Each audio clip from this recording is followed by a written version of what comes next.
Welcome to another Toonkind 12 FPS solo edition. I'm Sotoro-Ma, Toonkind's local little shadow. And this FPS is a continuation of weighted scales. So highly recommend for that one to be listened first whenever it comes out. And I will put in your discretion. Some topics in here are a bit heavy. That could lead to heavier topics and such. So viewer discretion is the advice. Take care of yourselves.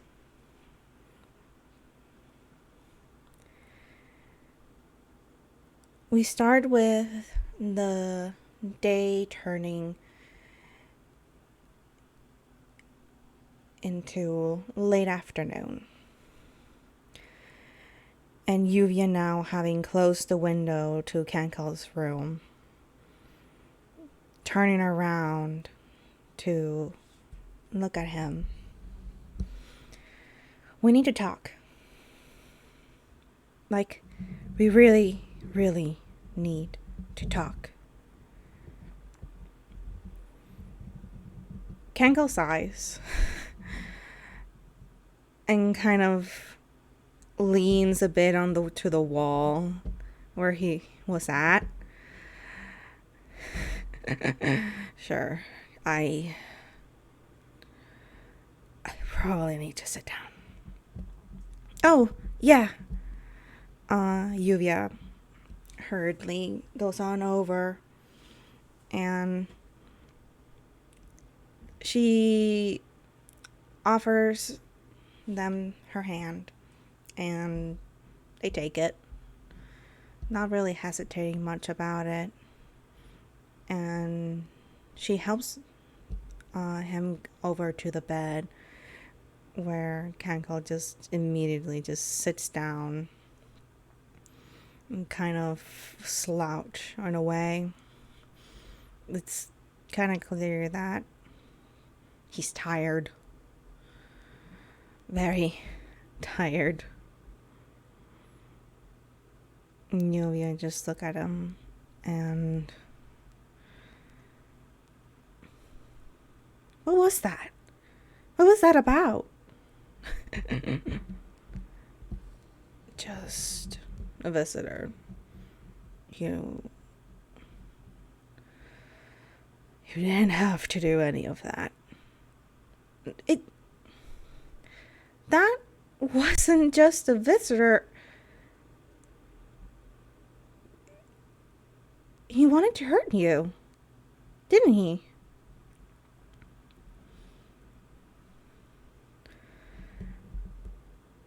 Well, it just means that nothing's changed. No, you were just going to let him do that? Just going to let him do whatever he wanted?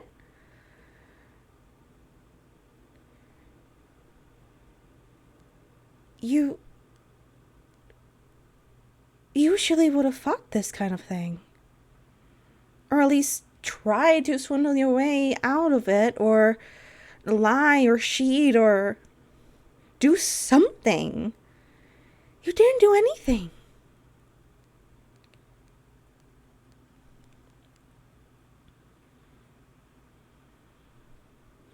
There isn't much to do. There is something to do.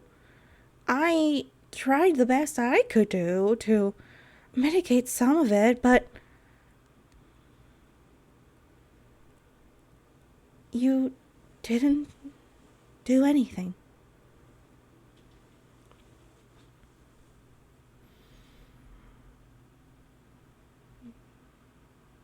What could I have done? If it's for this individual's own little type of justice, well, I'll die eventually, won't I? No. Lluvia kind of looks directly at Kankal's eye and is just, I'm not letting that happen. Why do you think that's... I'm gonna put some of the things away. And she walks over to the bag of groceries she have left over at the countertop and starting to dig through them. Some stuff she pulls out and tries to find a place for them in the room, and other stuff she's rearranging,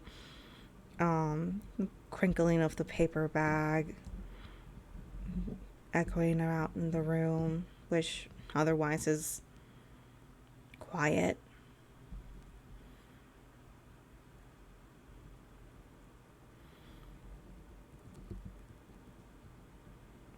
Kankal doesn't look at her.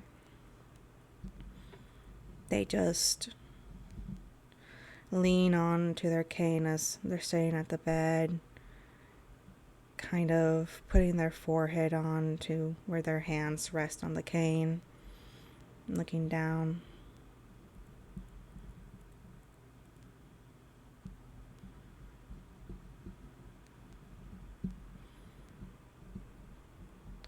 Yuya finishes putting up what seems to be like some small toolboxes and such, and probably like one of the tables, getting other things there set up. And there's probably a vase there that she places the palm to the opening of the vase and fills it up with water as she pulls out a few small flowers from a bouquet that she got and sets them up.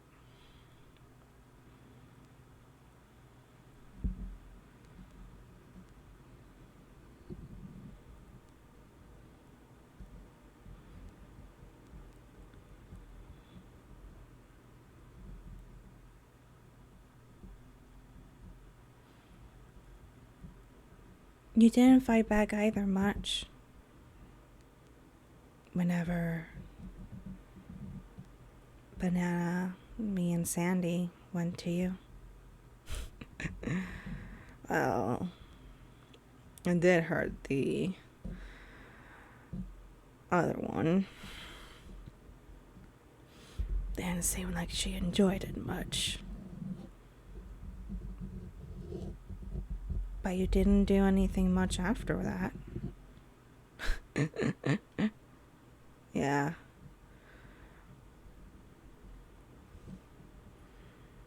I figured there was no point to it.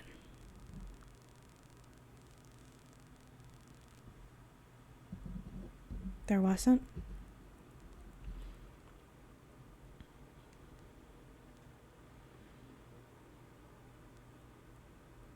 Not in any way that would have mattered at the end of the day.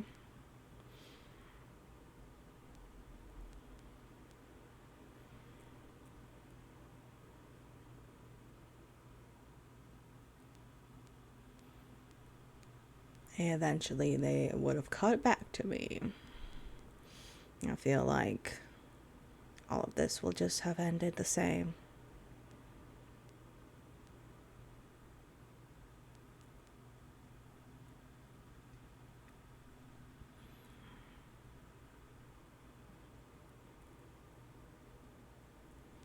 Why didn't you tell me?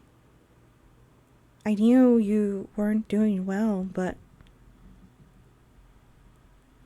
dying?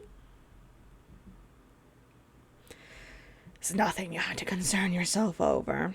It wasn't part of our deal anyways. Yeah, but...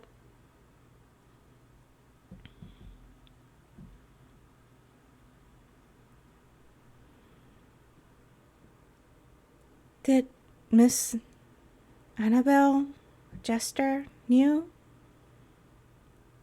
They did. And I didn't. Well, why do they get to know and you were not involved in this? You didn't have to be involved in this. I asked them not to tell you.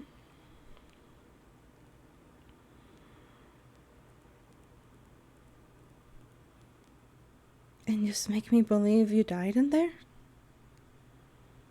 I would have. Why? That's dumb and stupid. Why do you think that? Why does everyone think that? At least in some way.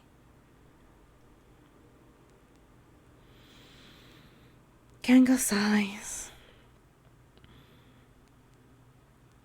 Kind of adjusting themselves a bit so that they can actually lean onto the pillows. Like, still sitting up, but now moving over to just be a tad bit more comfortable. Less stress on the joints and such.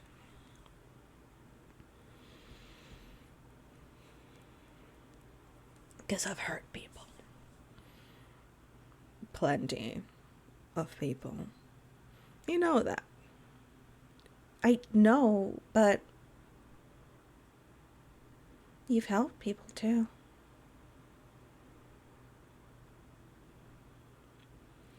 Not everyone sees us that way.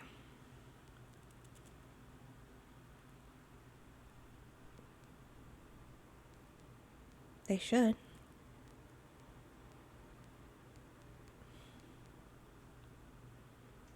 That's what you believe. Yeah. I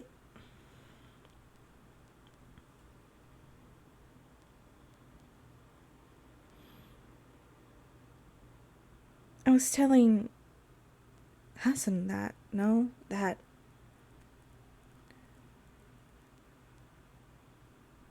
things change, and why just do all of this whenever you've changed?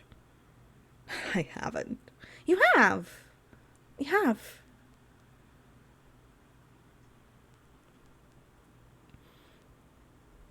You've changed from before, I think.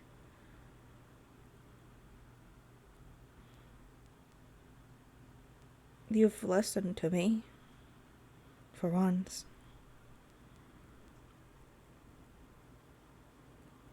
Isn't that worth something?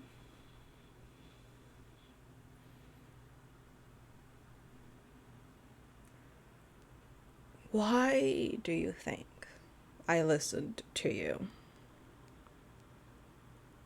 Lluvia kind of turns to look at him, just hesitating a bit. I've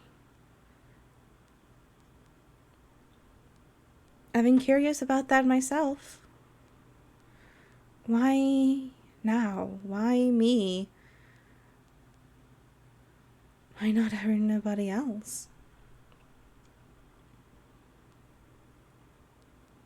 Why at this time precisely?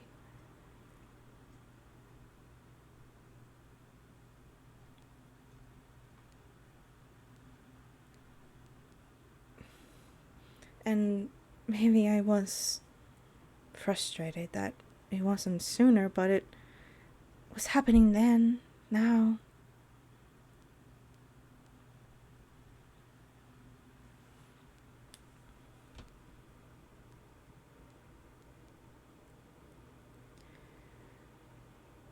You proved me wrong. Wrong? You proved me wrong.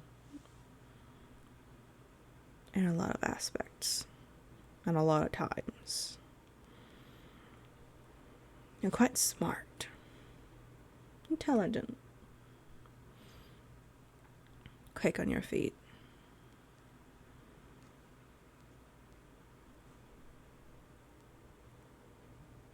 And I suppose something had to give at some point.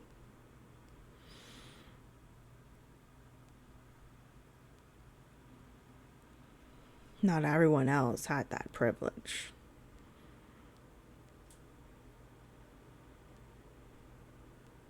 Not anyone else tried to talk to you? Well, some have, some did. Most of the time, though, they were stuck with me. As you were. What else could they do? What else could have they done? I suppose you were just a test, an experiment. If I let a single one just go, especially one that seems to have been stabilized and well enough to leave without any other issues, what would I do? What would they have done?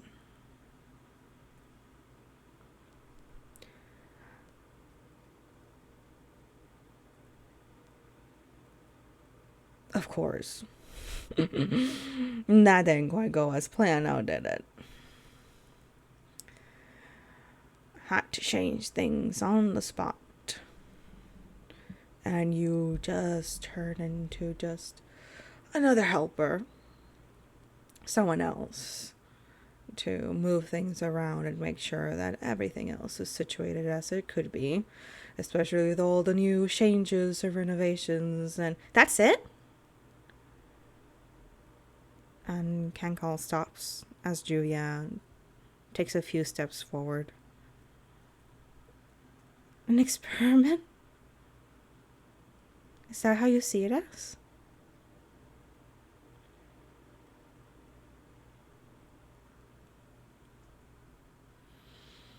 Of course.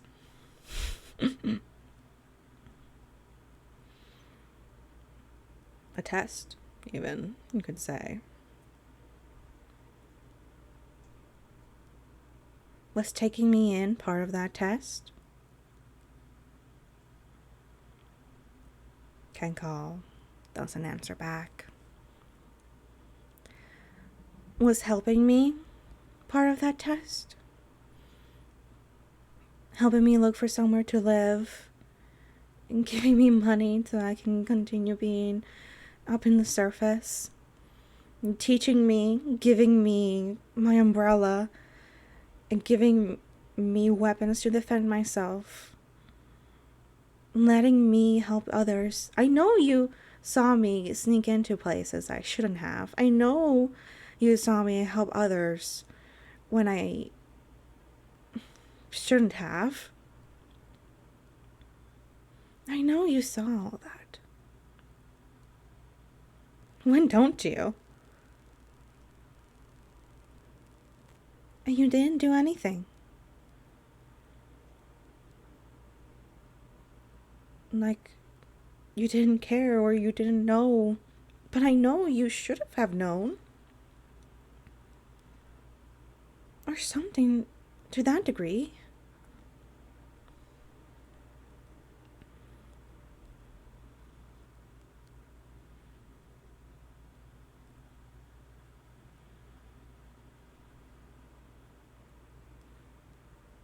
He doesn't say anything.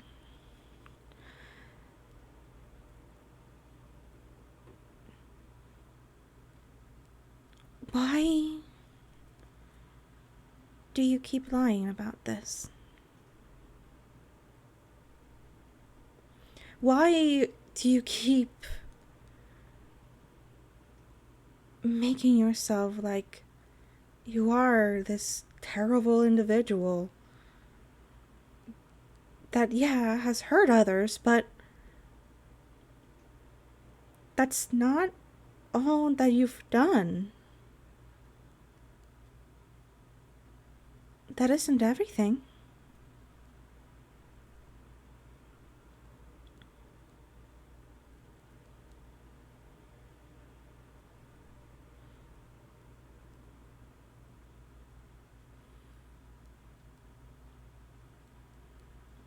but I have hurt others.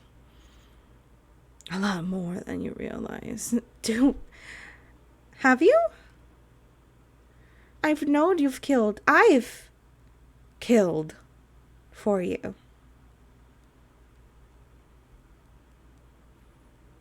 I follow the directions you gave me, and not all the time I want to. I really don't want to a lot of the times. But I knew the reasons behind it. It was to make sure to protect the others, to make sure they don't get hurt, to make sure that no one else finds them, so that they don't get hurt because of that. Making sure that everything runs as smoothly as possible, and it was the least amount of hurting.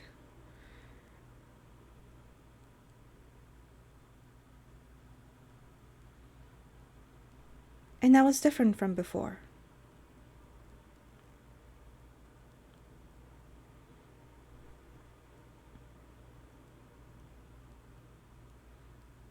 How much do you remember from before?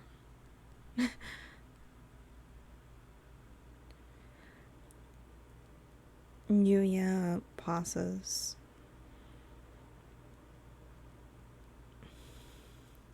Looking down on the floor and hesitating. And then going by the bedside and taking a seat.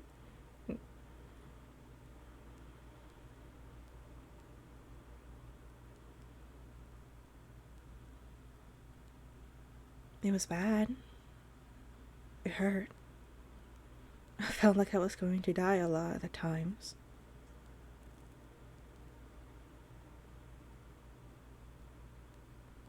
I felt like I was slipping a lot of the times too. And I was scared of you. I was very scared of you. But so was everyone else. And if everyone else was scared of you, then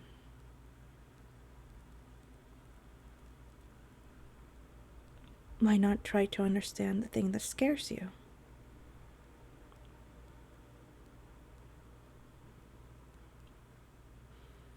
You're different in that mentality. Am I? You're kind.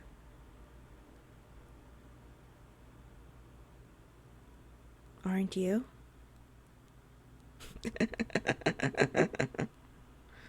No.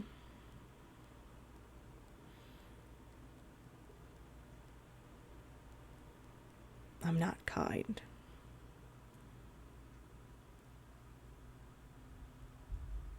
But you helped us. At least a bit. In some way. Isn't that being kind? I helped because it would have helped me in the long term. There was no kindness tied to it. There wasn't? No.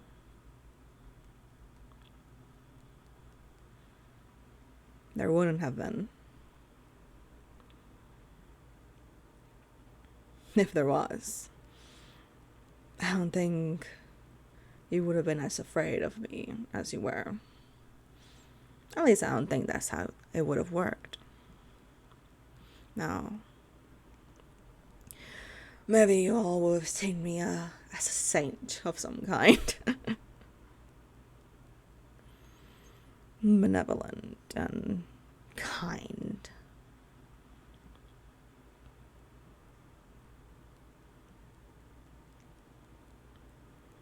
Obviously, that's not the case. It's not like I wanted to be seen like that. I hate those who are seen like that. You can't be kind all of the time.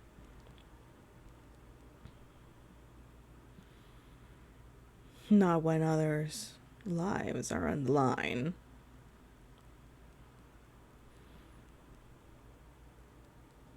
But you care about their lives. Do I?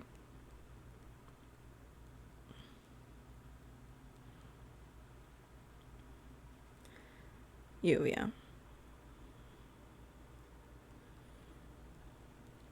You don't have to stay here. What are you talking about? You are free to go wherever you want to go. I don't think Bon is planning on keeping you here. At least forcefully. They're different than me. At least in some ways. A lot of ways.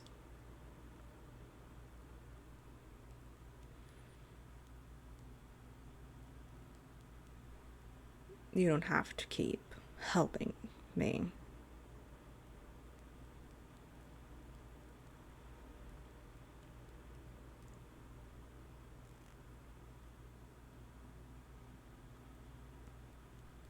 Just like that? I was already planning on letting you go.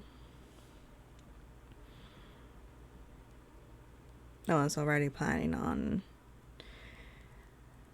you taking some stuff and go live your life.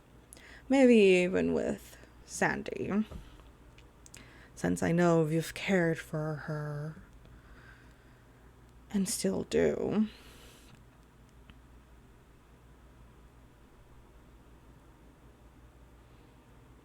Or just go wherever the waters take you.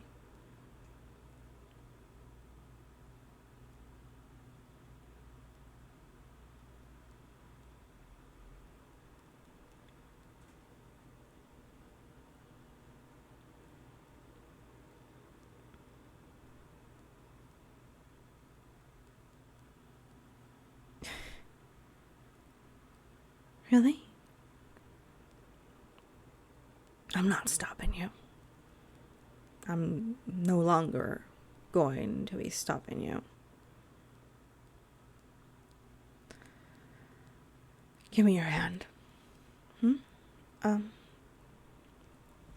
And Kankal offers out their hand to Lluvia. And she is startled by this, kind of looking at the hand and looking at Kankal with confusion, just not understanding it. But she takes it. And Kankal places another hand on top of hers and closes their eye. And I'm gonna roll here real quick.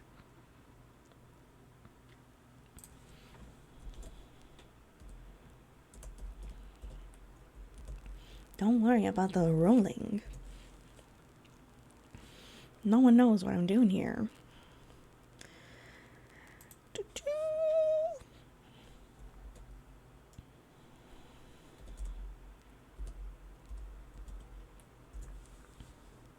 Ouch.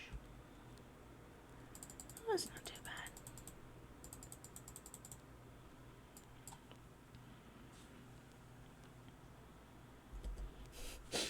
Kind of.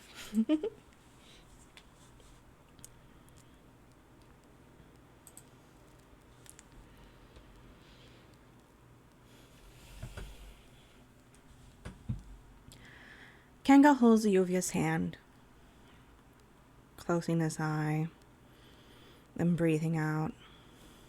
And Lluvia is on edge, just a bit. And then just in that split moment, she can see it. She sees her home under the waters, comforting in some way. She sees the way to navigate through the currents. She sees familiar silhouettes, familiar landscapes, something that felt almost lost and forgotten, just coming back to her in a single blink of an eye.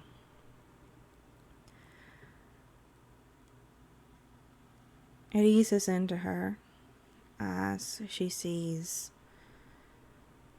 people she knows, people's faces that she knows, and they were blurry before, but now they're just clear and pristine, smiling at her, happy for her.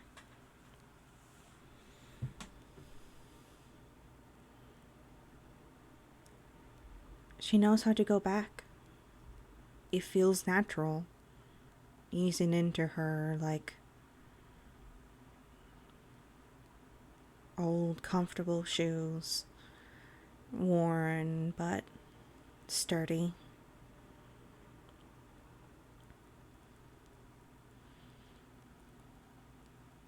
She blinks and she's back here,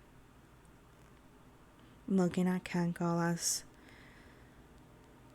they seem to have hunched down, their head over to where they're holding her hand, shaking just a bit. And Lluvia immediately, eyes widen, and goes over to them and just getting her hand out of their lock and kind of worriedly looking over. And it's like, are you, what?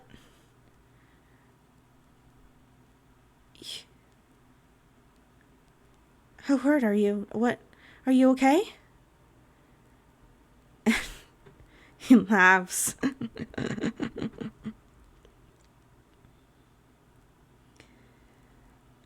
You can go home.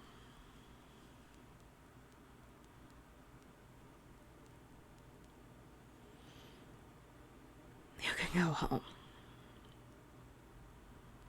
I've kept you away from it long enough, haven't I?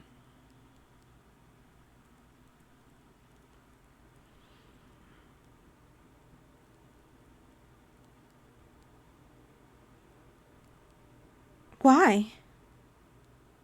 I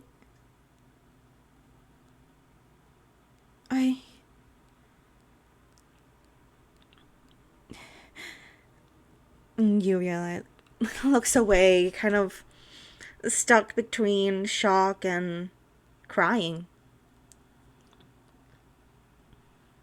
Confused, bewildered.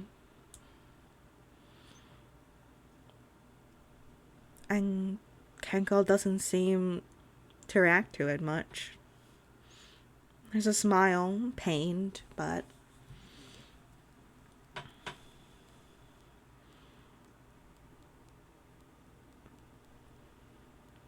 that's what you wanted, wasn't it? Home.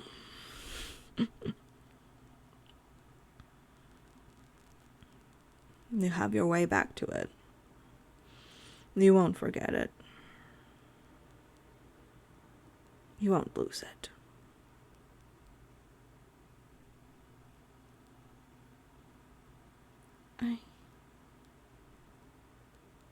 And what about you? Why? I don't understand. Yeah. I'll be honest. For once, to you.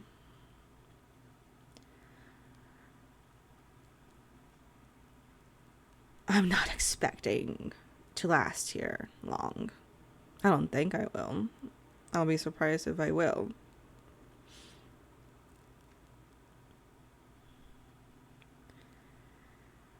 Everyone else is free to go wherever they want now. We've helped them as much as we could have. You helped them as much as you could have. Consider this your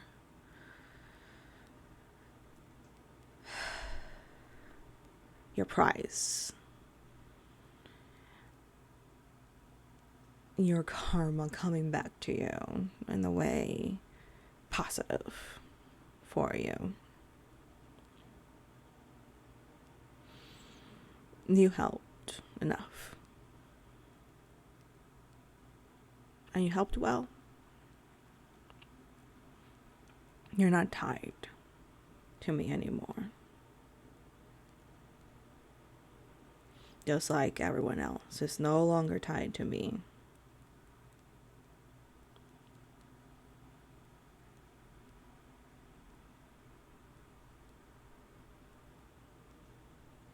You should live.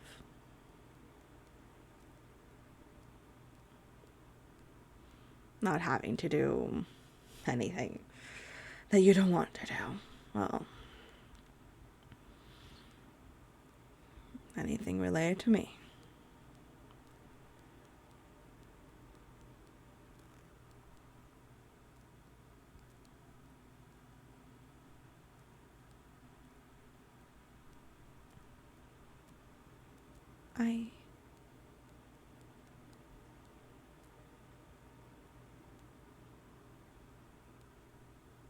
I can't go back. You can if you want. You don't have to.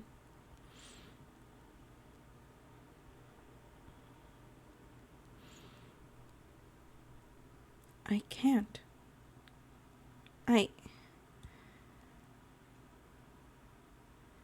They wouldn't recognize me. I wouldn't recognize them. I didn't remember their names. I didn't remember their faces. This isn't mine anymore.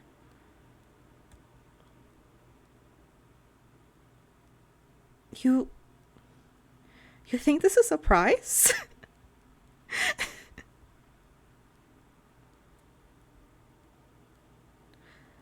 I can't go back there anymore. Not like this.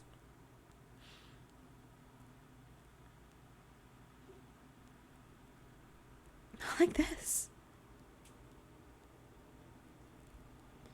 You think this... I think this will just make it all better?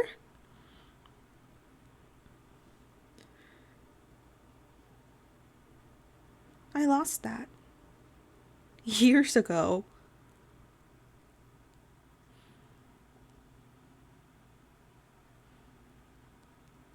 This feels more like an insult than anything.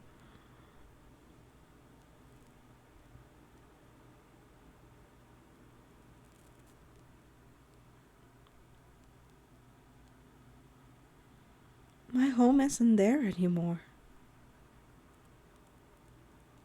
You took that.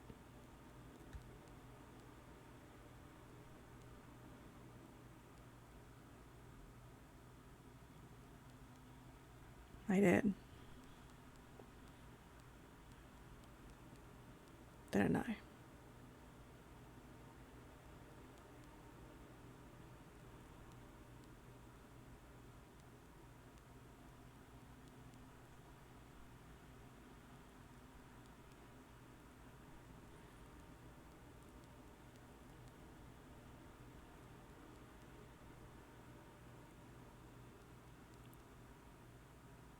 Then, what if I give you something else? You don't have to give me anything.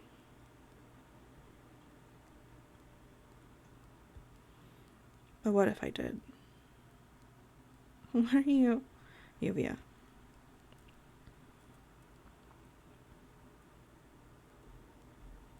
If you would.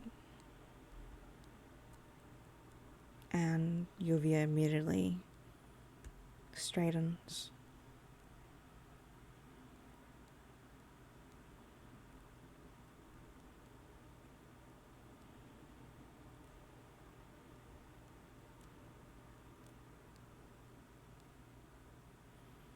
Grab your knife.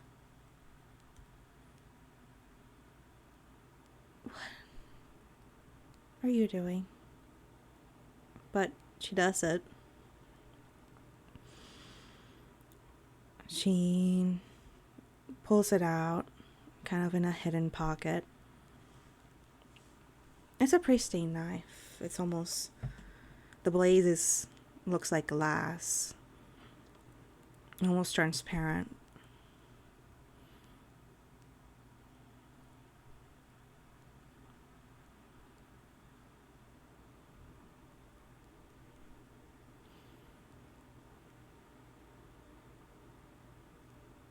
This is what a lot of others wanted, wasn't it?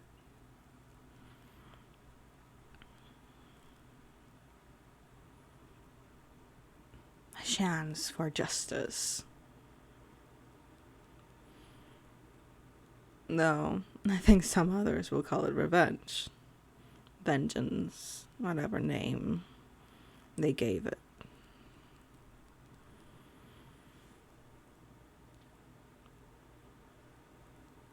I've stolen a lot from you.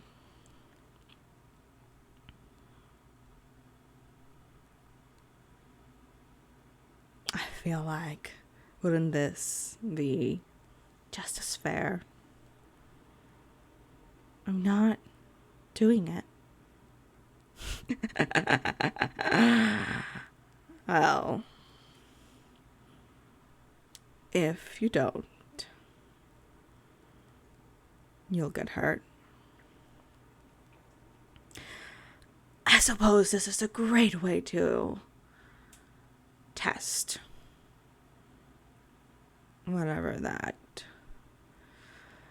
phase curse really holds up to its word, wouldn't it? I wonder if something from before the curse that hurts you because of me will still affect me.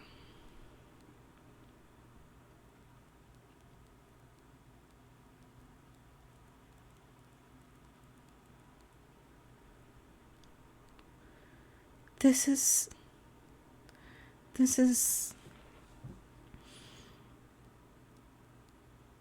a fitting gift, though. One who's taking care of me, who has decided to stand by me. I know you didn't want to. No one really does. You're forced to do all that.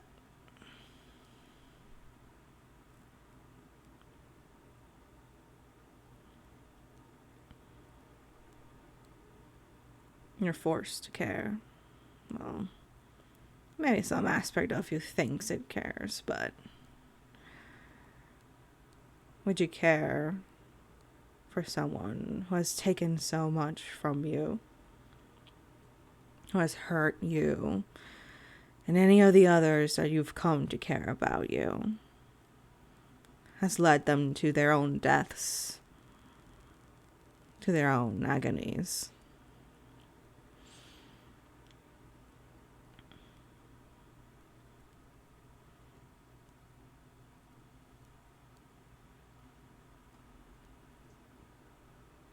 This is dumb and stupid. This is not Lluvia, if you would.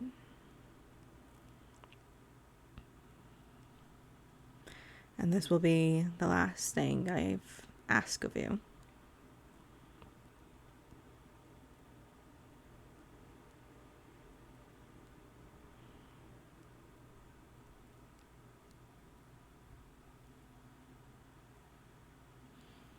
Sink that knife into me and live your life.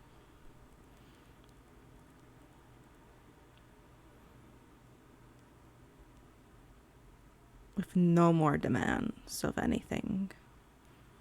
Free to do whatever you please, whatever you want.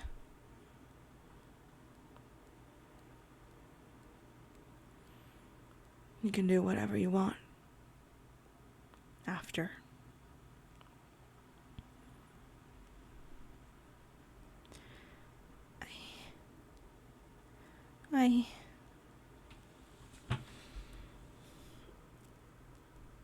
Juvia's hands are shaking as she holds her knife.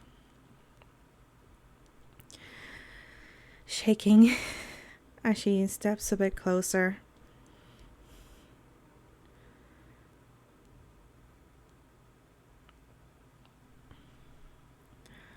Swallowing hard as she feels her hands rising above her.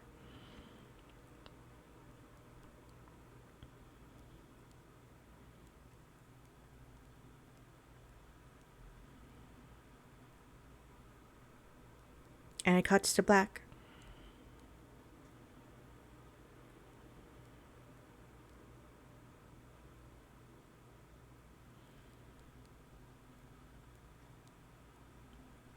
Bon. You get a phone call. Oh, crap. Bon gets a freaking phone call.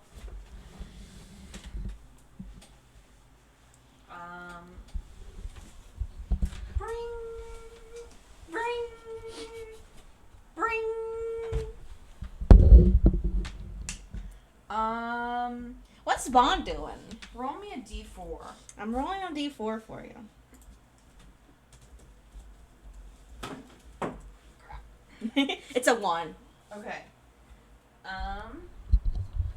Let me double check. Mm-hmm.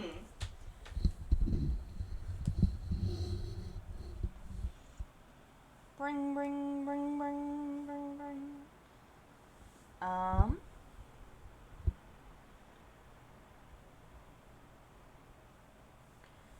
So they are probably going through house listings. Like the newspaper kind of like thing of different houses that are for sale and for rent and all this and that. And they've got like a little pair of sort of like snips. Mm-hmm. That are just the squish ones. Like thread snips. Yeah. For yarn and stuff. Mm-hmm. Except bigger. And they kind of have a weird shape to them. Kind of meant for someone with talons. Mm-hmm.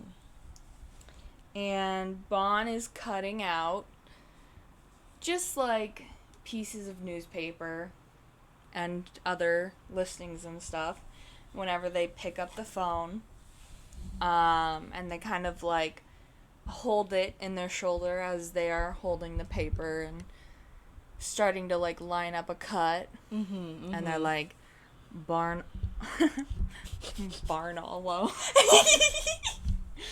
Bon speaking. Bon, you hear a bit of heavy breathing. Hey. Are you available?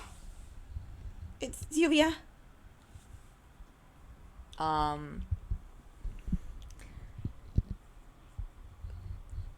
This doesn't sound great. Bon is immediately putting down the sharp object and is already like standing up. And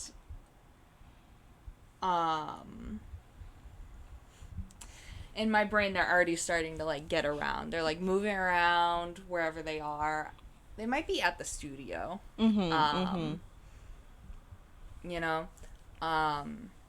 already like getting their things around and stuff, like throwing shit in a drawer to come back to later. And they're like, how bad is it? If it gonna take you a while to get, where's the first aid kit?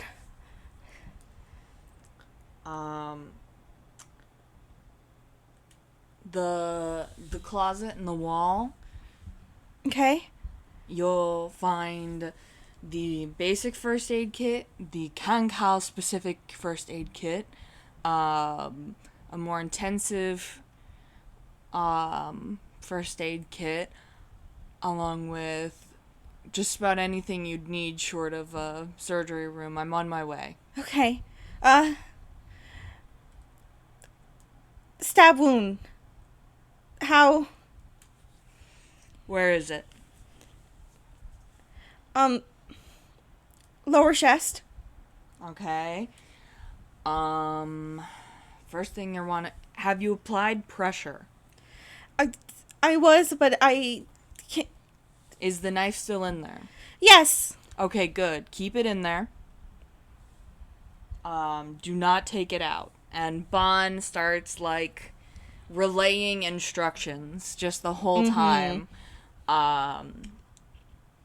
Lluvia probably hears, like, ships, doors slamming, shit being thrown around. Just, like, clearly in the background, there's some sort of, like, flurry of activity. But Bon just stays absolutely cool and calm and even-toned as they are essentially talking Lluvia through this.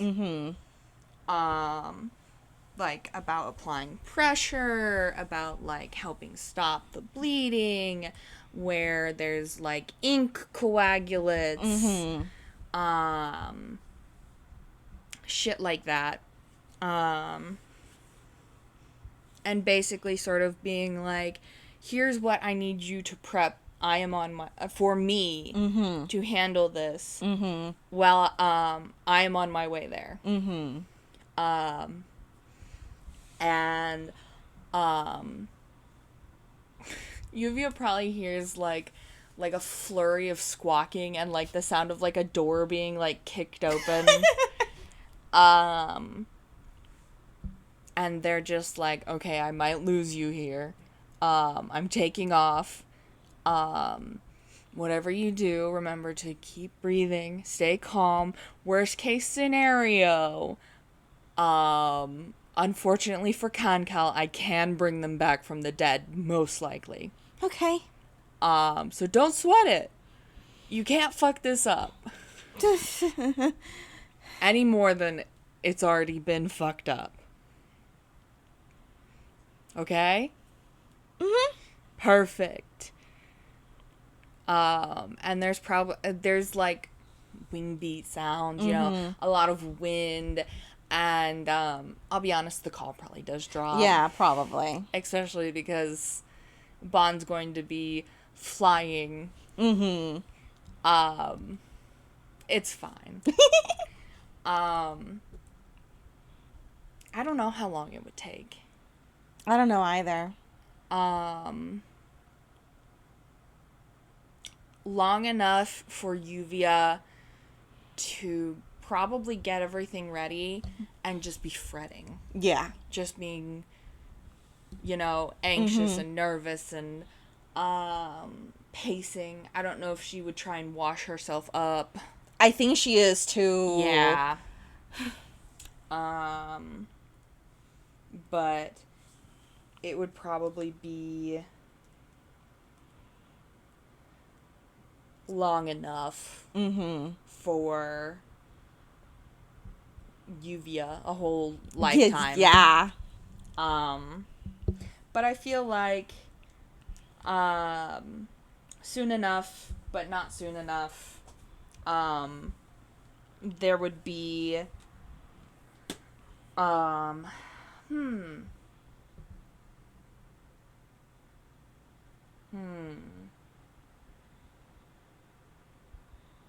we said Kankal's on like the 3rd floor, right? Yes.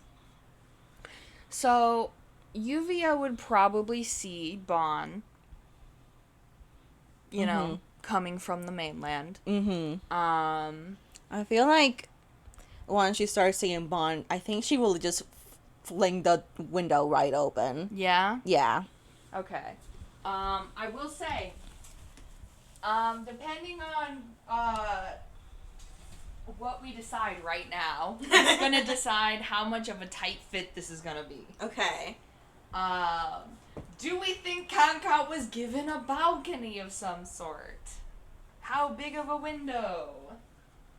Lluvia was able to fit through. Lluvia is a small girl. I cannot stress this I enough. know. Bon with their 30-foot fucking wingspan and a 6.6. Yeah. Fucking shoulders of a god. You know, there is a wild difference between the two of them. Yeah. I guess it depends if Bon would have given Kankal a balcony. I feel like the answer would probably be no. For safety reasons, for everybody involved. Mm-hmm. I feel like it might be a slightly... No. I feel like it's a rich person big window, but it's not a big window. Yeah.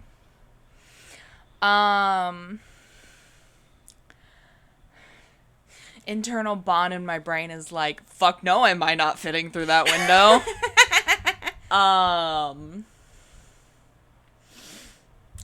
So I feel like what Bon probably does is it's cool. It looks cool. Because I feel like it's sort of like you know those, like, you'll see like the GIFs or videos of like owls swooping down to get their prey with their wings all splayed wide and stuff. I feel like Lluvia throws this window open and Bon like throws their wings open, and it's like the sun is like, it is like a fucking crazy imagery. Just this like bright cream white wings all of a sudden looking all like white with like these bands of this soft cream. And Bon does not go through the window. They flare their wings open and they throw their pack, their like healer's bag and all their shit into the room, and they've got feet on the windowsill and they are climbing the side of the house. Like Lluvia hears like the sounds of talons on the side of this building, and like some wing beat noises, and watches Bon's wings kind of like partially fold in, and these feathers just like trailing in the window before they disappear as Bon kind of awkwardly scrambles up the side of the mansion, and Lluvia can hear more scrambling noises. The faint sound of like glass shattering. Oh my god. And then like feet, like Bon's feet scraping against the floor as they are running. And shit. Lluvia goes to like open. I feel like it was still locked. Yeah. From before, so she like unlocks it and like throws it open. Open. And Bon comes running not from downstairs but from upstairs. Like they came from the attic.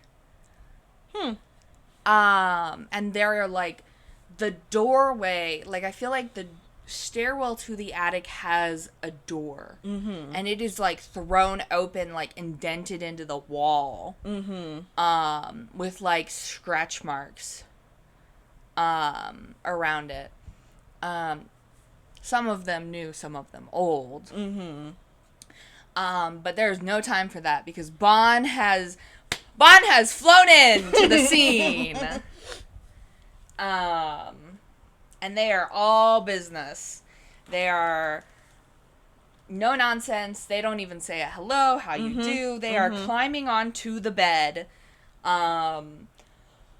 like snapping up their bag from the floor and, you know, pulling on gloves, you know.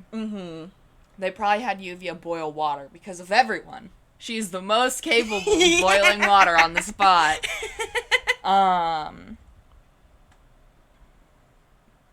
So I'm gonna have Bon. I'm gonna have Bon roll medicine. Coolio. Just to be like, what is the immediate things they can do? I feel like a great question would be, is Kankal dead? So, I rolled beforehand Uh-huh. if this were to happen. Uh-huh.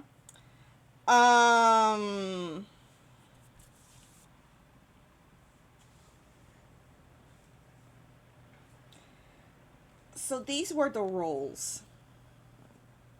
A 5, a 16, and a 1? Yeah. Is that damage?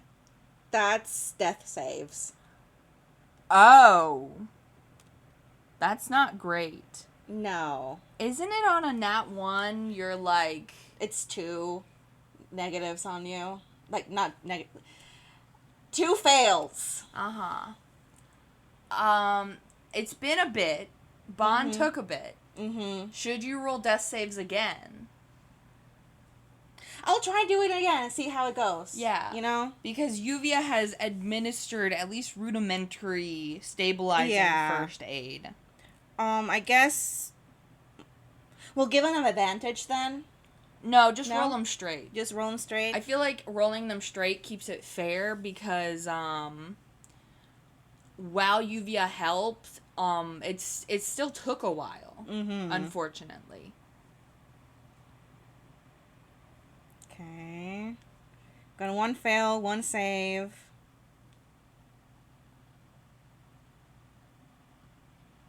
Another save. Okay.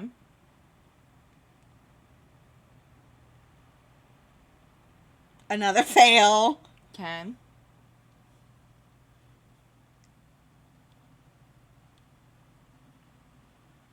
That's a critical save.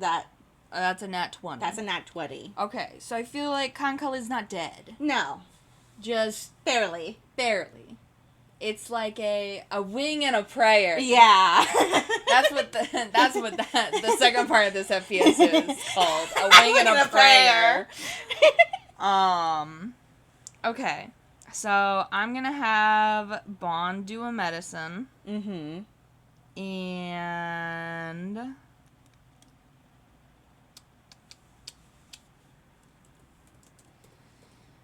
so they have the +9. Okay, that's a dirty 20. Dirty 20. Okay, so I feel like Lluvia followed Bond's instructions to the letter. Yes. It's one of those things of everything Lluvia could have done, she has done. Mm-hmm. Which is probably why Kankal is still not dead. Mm-hmm. So,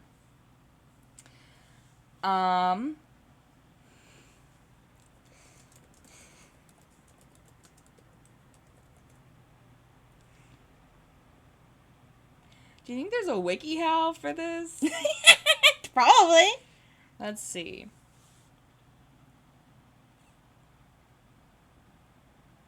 Yep. Uh-huh. Uh-huh. Uh-huh. You gotta do the ABCs. Mm-hmm. Do not take that out. Stop the bleeding. Keep the wound above the heart. Okay. So we can't put Kankal upside down, but if Lluvia had like basically started shoving blankets and shit under Kankal, that would probably help keep it elevated slightly, which is better than nothing. Yep, pressure, unconscious. Kankal would be unconscious. Yeah. Unconscious as fuck. Yeah, this is... We've done everything. We've done everything we could. The WikiHow. The WikiHow for stab proves. wounds has supported this theory. Awesome. So the great part about Bon is they are a high-level cleric. And so what they are going to do is they're going to use some of their super cool high-level spells.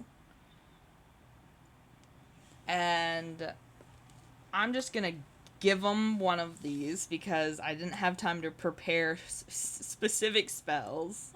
These are all from last game where we were on a boat. And I was determined to make Bon useless. Ooh, okay. Death Ward's a little late. So I don't think they're gonna use Death Ward, guys. Pardon me for being so unprepared, much like Bon.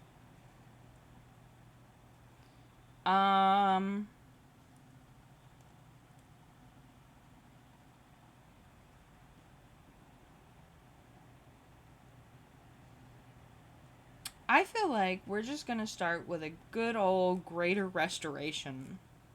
Or lesser restoration. Let's start with Bon's always packing lesser. So we're gonna start with a lesser restoration. Which one does that one do again? That's warding. That's warding Bond. Here's lesser.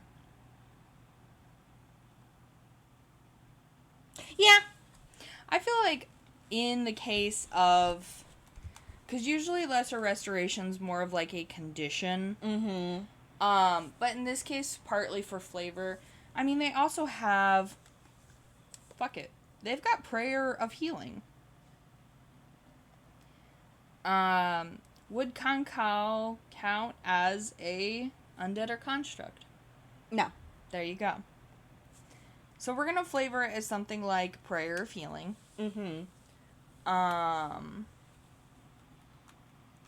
And so, because this can be up to 6 creatures, I know this probably isn't how D&D works, but we're just gonna start hitting Kankal with it, like Kankal is 6 different creatures. Yeah. And because this casting time is 10 minutes, Bon is basically going to... Bon is going to partly do this as a medical professional and as a cleric. So what they're gonna do, I feel, which would be the most sense, is they're going to lay out a few items around Kankal. They are, to Lluvia, they are strange. Like, I feel like there's a bird skull in there, for sure. But they are going to be considered Bon's spell focuses. They're religious items for this. And Bon also is going to...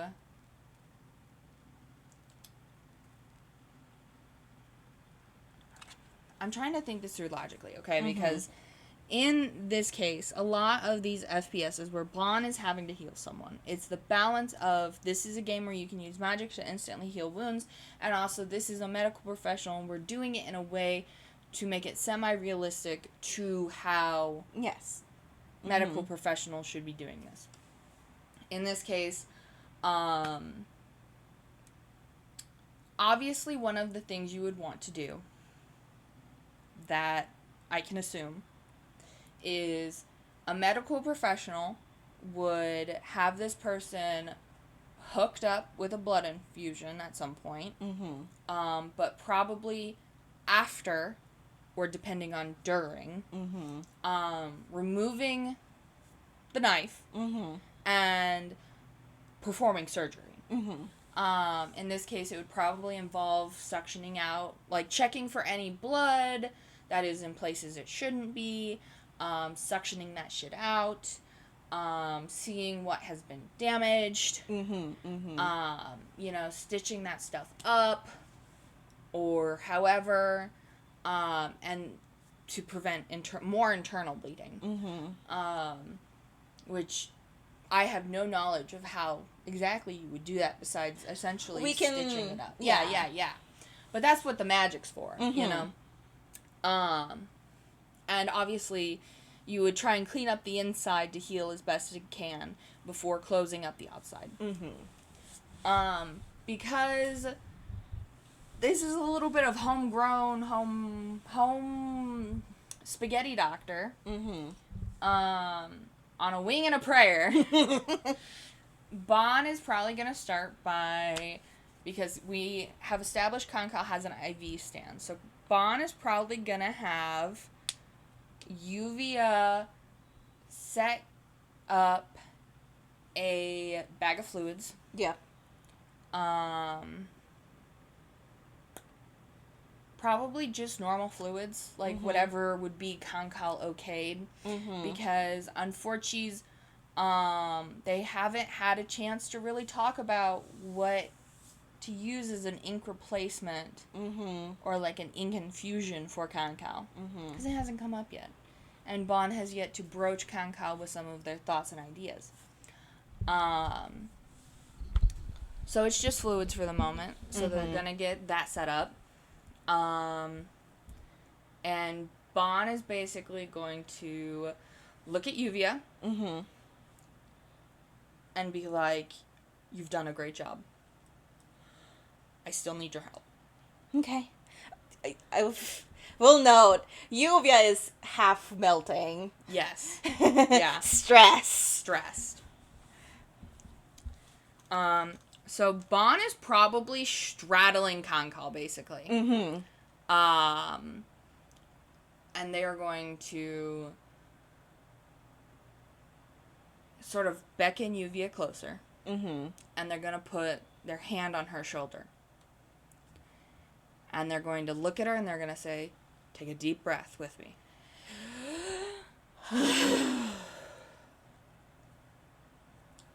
Everything is going to be A-okay. Okay. Okay? Okay. Now, I'm going to be casting some heavy-duty magic.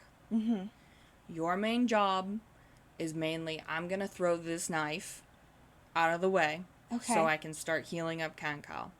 You're going to make sure it doesn't go anywhere important. It won't. And you're going to clean yourself up. She looks down at herself and she is covered in... Yes. Ink. And then what you're going to do for me is you're going to boil more water. Okay. And you're going to make us something to drink that isn't alcoholic. Okay. Would caffeine be bad? It doesn't matter at this point, kid. I'm half caffeine anyway. I can do some tea. Perfect. Leave the door open. Okay. And don't pass out. I'm used to blood. That's fine. Don't pass out. Okay. That's all I ask. And she is on her way. She looks faint. She looks faint, but she's not, like, collapsing or shaking. Yes. But, you know, it's going to be the whole after the fact. She's going to be a mess. Yeah. So I feel like the next bit's going to be a bit of a montage, if you don't mind. Bon is going to whoop-a-cha the knife out nice and smooth. Start applying pressure, you know, intermitting that by checking the wounds over, you know, healing Kankal up. Lluvia can retrieve the knife. And sort of watch as these markings on Bon start to form. They look sort of like tattoos, almost. Except Bon doesn't have tattoos. Feathers. Yeah. And, you know, the scaly claw bits. But it looks sort of like they're like tattoos of what their bones would be. With like vines slowly growing and twisting up them. And this goes up their arms, and it even starts appearing on their legs as they are saying things in Oran that I'm guessing Lluvia doesn't understand. Shoot, hang on. Yeah, because I know she might know something like primordial.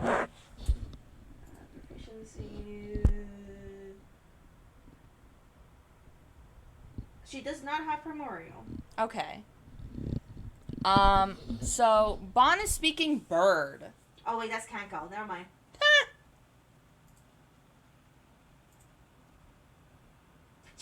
primordial. Okay, Bon is speaking bird, but Lluvia can understand it. Yeah. She also knows Aquan, which is another... Yep, that's their cousins. Yeah.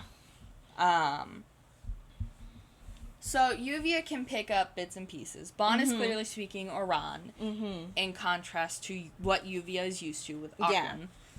Yeah. But Bon is basically saying prayers. They are praying. Bon is basically praying for Kankal and Kankal's health. They have this extremely focused look on their face. You know, they're over Kankal, their wings sort of partially open to help them keep balanced as they are applying pressure and taking away the pressure, and there's this healing effect going on. And man, this is probably the most cleric-y cleric thing Bon has ever done in front of anybody that we've shown in the draft house. Yeah. Which is crazy. I feel like it's basically like what Lluvia can interpret is Bon is basically praying for Kankal's soul. Kind of energy of just like, you know, it isn't their time kind of thing. It's there's probably a lot of the intricacies that are lost on her just because, you know, cultural and also language. But that's kind of the gist she gets before I think, I'm going to make the assumption that Lluvia kind of hauls ass. Yeah. To not lose her shit a little. Yeah.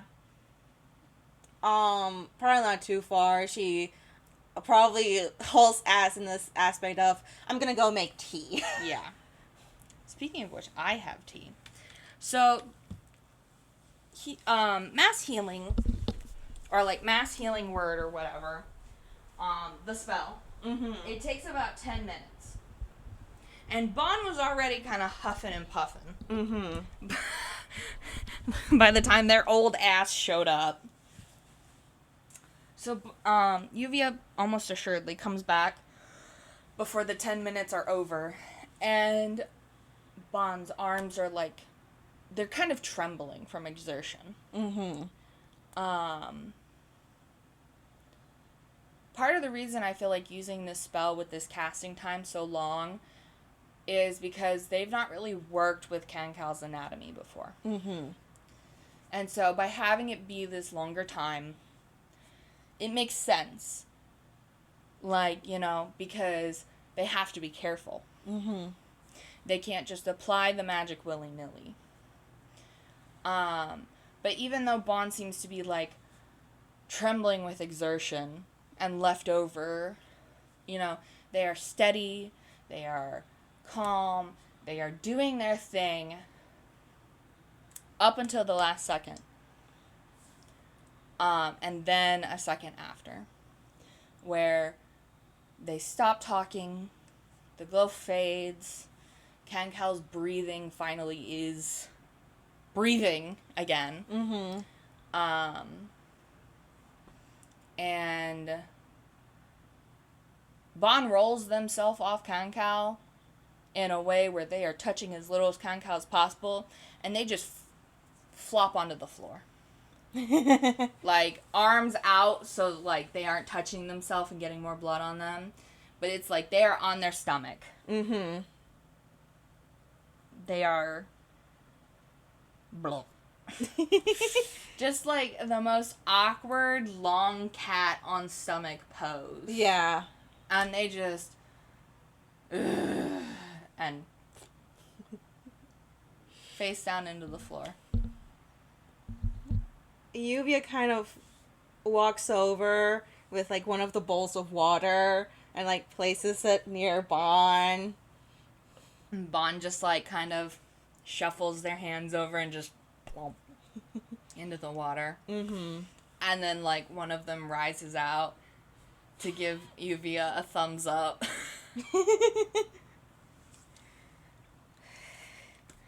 I'm so sorry about this.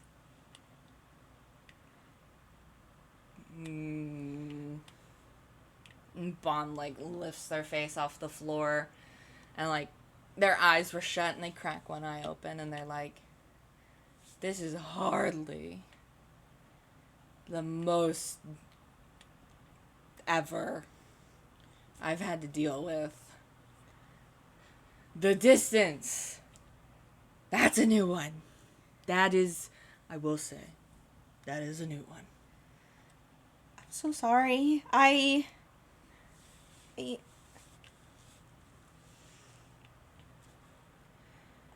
Everything okay? Oh, brr. Kankal's fine. Kankal will be fine. I'm just old. Ugh. And they, like, get their legs under them and, like, sit up in a kneel. Mm-hmm. And start, like, scrubbing the ink off their arms.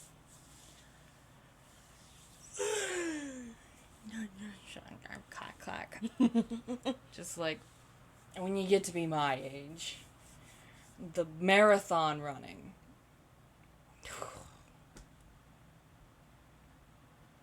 Been a while since I've had a rush like this.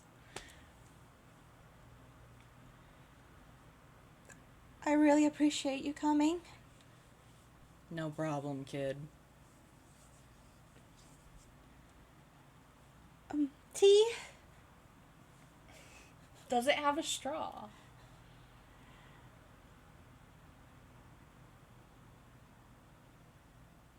It's okay. Yes. Yes? Actually, yes. Yeah? Yeah. Is it cold or hot?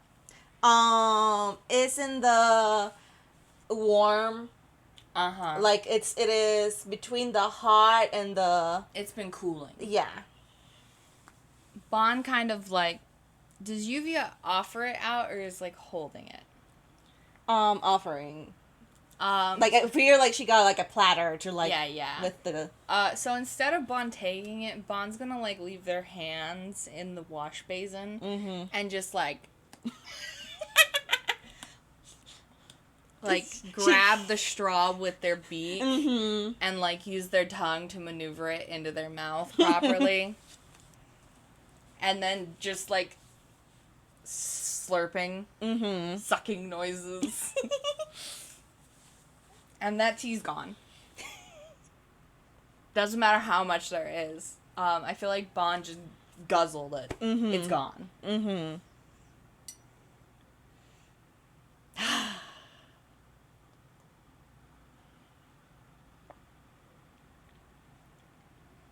Okay. And Bon wipes the water off on their shirt. And gets up. I can feel my knees again. Oh, glorious day. Alright, kid. Sit down. You look like you're about to keel over. Yeah, okay. And Bon's gonna take the tray from Lluvia. Yuya just flops down and it's wet. Bon's gonna, like, set the tray on the floor and sit back down. Like, next to Lluvia. Like, across from her, I feel. Yeah. You know, with their legs stretched out and, like, their talony toes flexing. They weren't kidding about feeling their knees.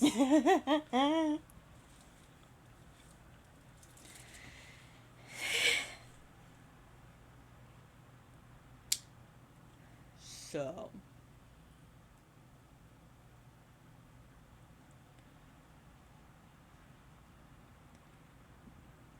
You're a cleric, right? Sure. Yeah. Okay.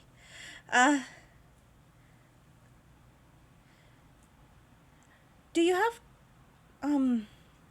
the spell Greater Restoration? Yeah, kid. Do I need it? Clerics work by preparing it. Do you have it prepared? I'm gonna have Bon flip a coin. On 1, they do not. On 2, they do. They have it! Hey! Oh, frabulous day. Bon is gonna reach over and, like, wiggle their fingers and be like, it's your lucky day, kid. I'm Okay. packing it. Can you cast it on me? On you. Okay. Bon's gonna, like, lean over and, like, snaggle grab off the bed one of the little religious-y items and kind of twirl it between their fingers and then, like, tuck it into their shirt before leaning over and putting their big ol' hand on top of Yuvia's head. It's wet. It is wet. Don't worry. Bon never dried their hands properly, so it is wet. And they will cast Greater Restoration, which is a 5th level spell. Ironically, they did have it prepared.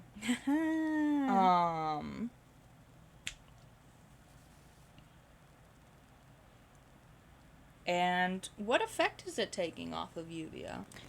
Let me real quick. I mean, there's a lot of different effects. Charmed or petrified, a curse, a reduction. Would be a curse. A curse. The equivalent of one. Yeah. So, I feel like to Lluvia, obviously Bon's hand is damp. But there is a warmth to it. And there's like this bird smell that Bon has. You know? And I feel like it honestly, it feels like a weight is falling away. And probably a little bit like her nose being tickled. As like feathers lightly brush over her. Something like that. Lluvia melts more. Like, there is, like, a very obvious, like, dripping. Yeah. And she seems to, like, finally, like, actually breathe.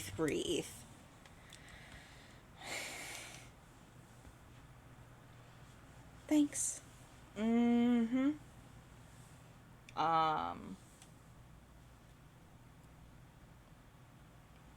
Bon paws at the tray. What else is on this tea tray? There's probably, is some bread. The bread that she got. Probably other, like, teas and such. There's probably, like, a container with, like, sugar cubes. Or, well, no, it wouldn't be sugar cube. It's, I will say it's, like, a ceramic container that's, like, kind of small, mug size-ish. Yeah. That, like, has a clasp, like, pops open. A little sugar jar. Yeah, little sugar jar. And, like, probably the teapot and teacup, you know? Are for the tea there, is it like just tea bags, It's tea bags. Bon's gonna paw one of those over and grab like a one for black tea. And just pop it in their mouth, and like Lluvia can hear like a grinding noise, like Bon is like shredding the tea leaves in their teeth, and the like tea bag string with the little paper on the end is hanging out of their mouth like a fucking mouse tail.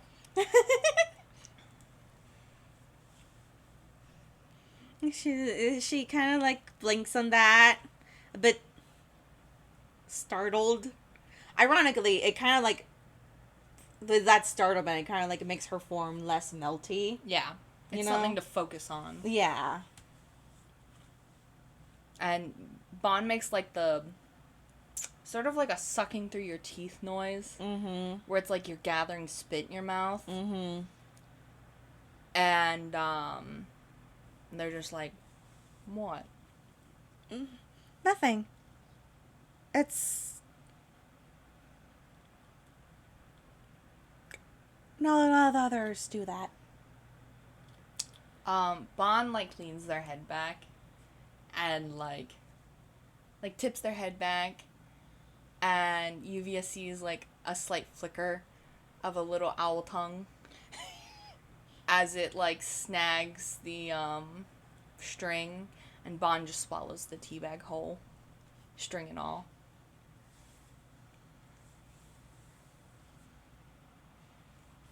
Okay. Sure. So, a curse.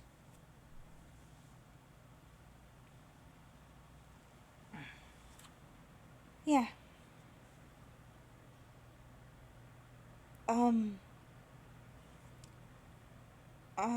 Do you know the spell Gias? Do I know the spell Gias, kid? Yeah, I know the spell.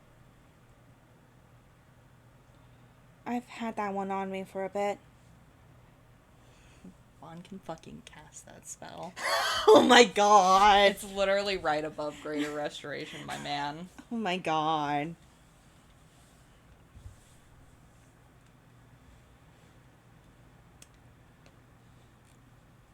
So, that have something to do with the stab wound, or is this just a fun piece of trivia? The stab wound. The stab wound. I try to not have it be on any critical, I would assume any important organs. Listen, it's a shit show in there. You did fine.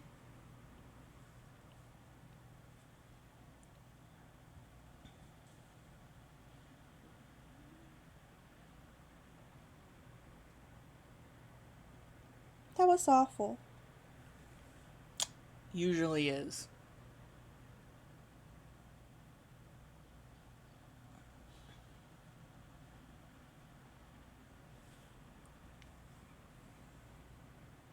I don't understand it. The stab wound? No, I have stabbed others before. Just...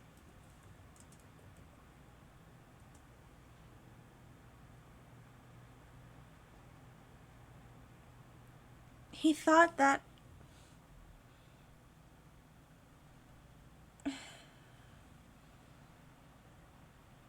it was justified.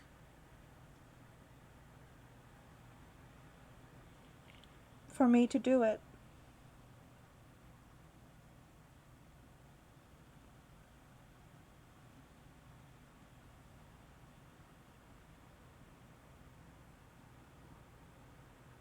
Well, do you think it was? No!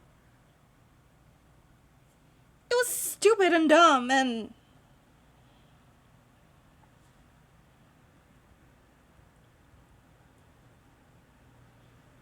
I don't get it. Well, join the club, kid. Oh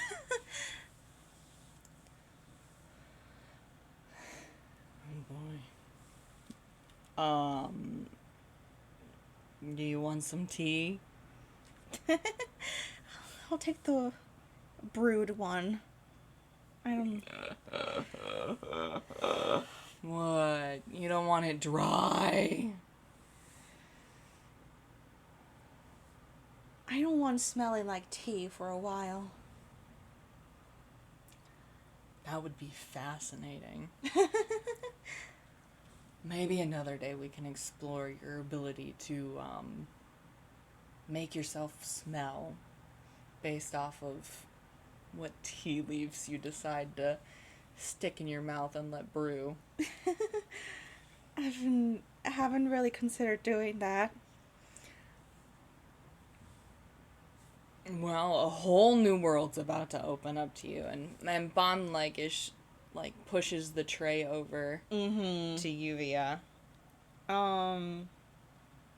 Yeah, she grabs one of the cups and puts some sugar on it. And probably just one spoonful. Before basically doing a shot. Yeah.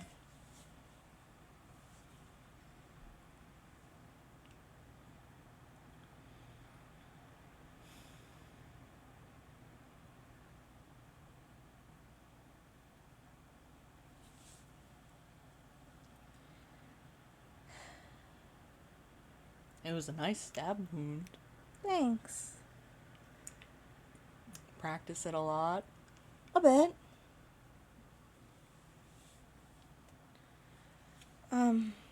Just enough, I guess. I'm not.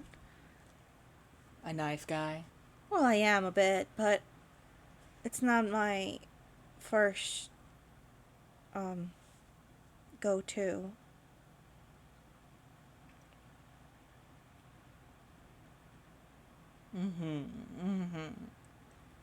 You do this often?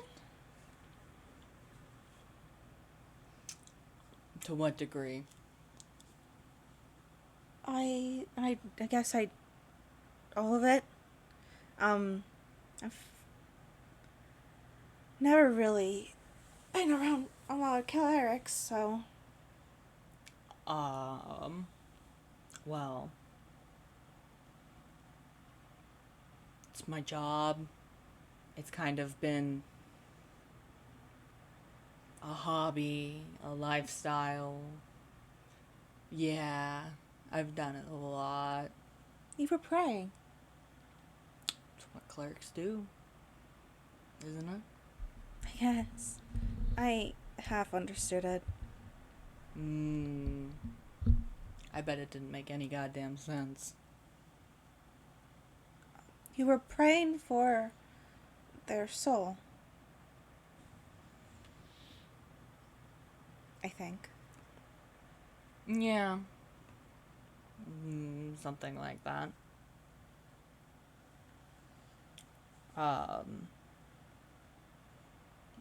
You don't know a lot about,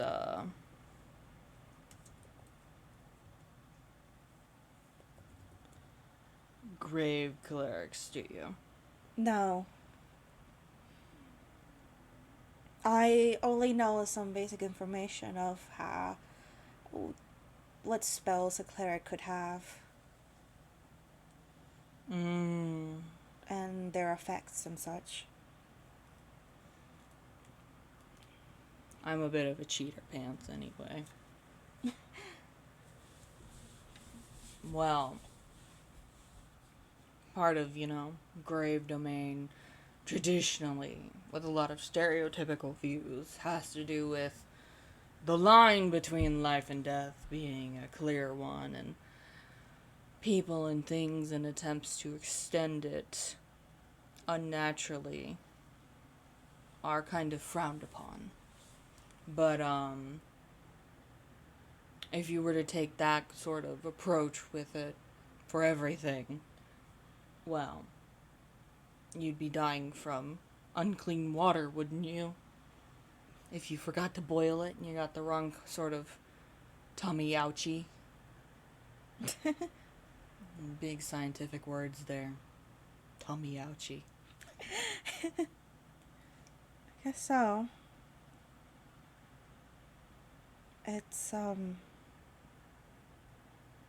feel like others will classify it under, like, survival of the fittest. Well, that shit's stupid. I think so, too. And there you go. We have a majority vote.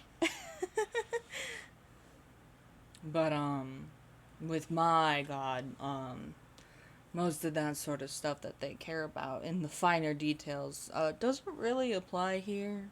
Because this isn't the fucking Earth plane. Well, it's not the fucking airplane, is what I mean. And it's not like the specific culture and, da-di-da-di-da. But,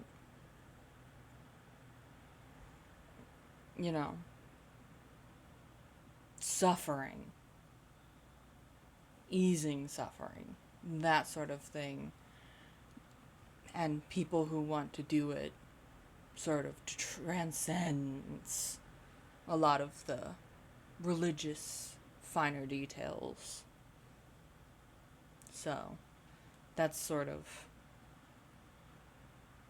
the intent that I was speaking out into the ether.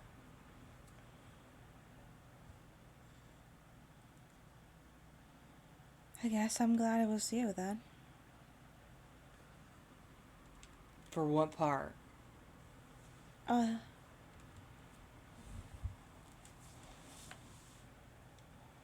guess all of it.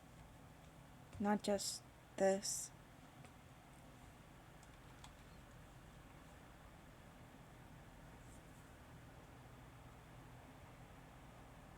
You know what? Don't mind that one. Bon,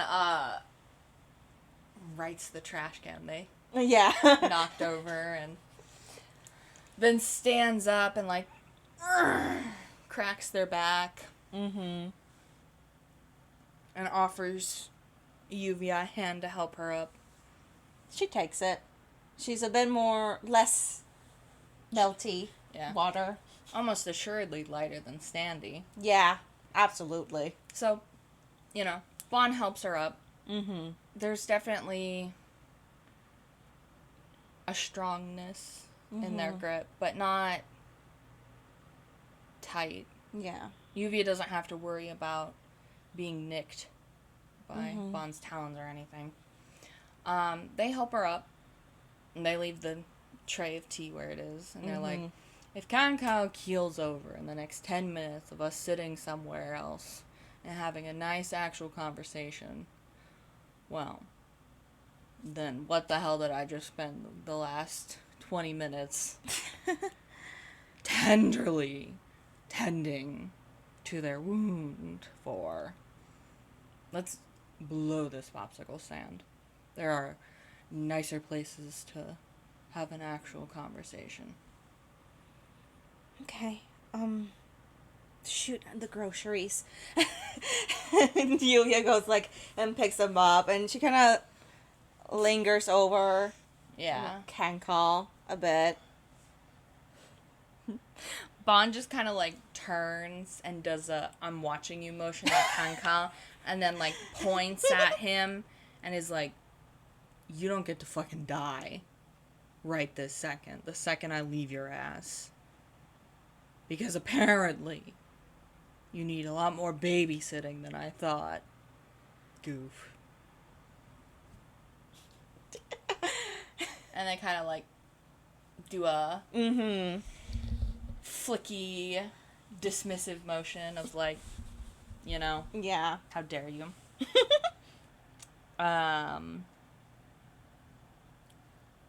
They've probably got, like, 2 dark gray handprints on their chest with, like, smeary marks from them wiping their hands off on their shirt.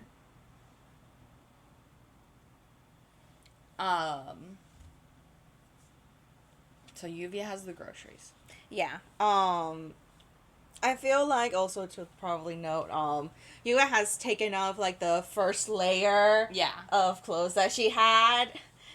They have, I'm pretty sure they're just stashed at the bathroom at the moment, and she's just, it's a pretty decently sized bag. Yeah.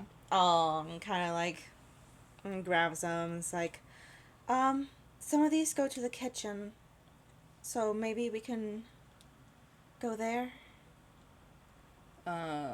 Does any of them need to be kept cold? Some of them. I put a layer of ice around them. Perfect. I got him, kiddo.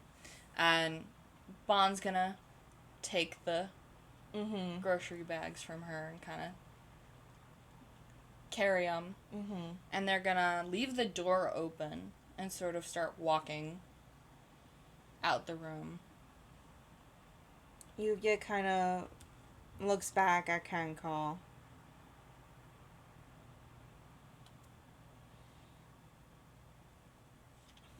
and breathes out, and very quietly and not lingering too long, she just gently places her forehead against theirs. Breathes in, breathes out, before following after Bon. Bon is probably trot. They are casual as can be. You know, they have a really relaxed air about them. You know, their wings are actually pretty loose. Like, they're held out of the way, but they are trailing against the floor, kind of dragging over it. And, like, there's the clicking of their talons on the floor, and they're just walking. It's fucking 3 floors, man. Yeah. They aren't running. Yeah.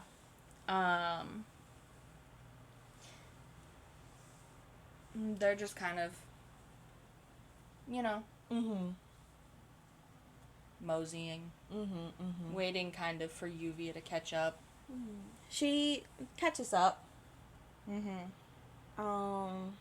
of like the fast walking, then slowing down.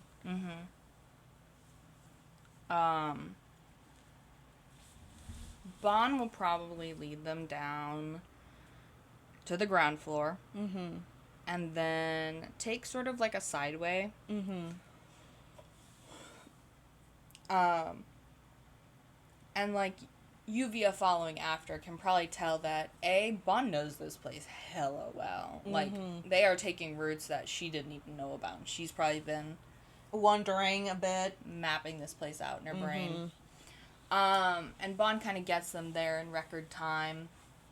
And without really bothering to go through what groceries Lluvia bought, just kind of, this kitchen's probably stupid fancy. You know, whatever the top of the line shit is. But Bon just kind of picks a random closest fridge and just kind of shoves everything inside, shuts it. And then starts taking off their shirt. Like, unbuttoning it. Yeah. You know? And they take it off and they fling it against a counter. No shirt, Bon. No, they're wearing pants. But Bon's got a faded, like, patch on their chest. Where, like, the feathers have notably thinned. And there's, like, old, mottled purple marks there. There's other, like, little scars and stuff. That one's just one of the most notable. They're fluffy. And they go to the sink and they actually start washing up to their elbows, you know, actually cleaning up.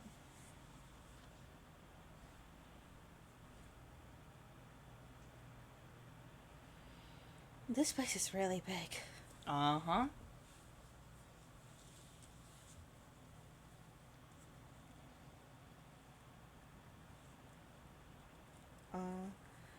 And Lluvia kind of like, I guess, stands there a little bit awkwardly, of like not sure what to do in the space. You can sit down, stay standing, I don't know, get a punch bowl.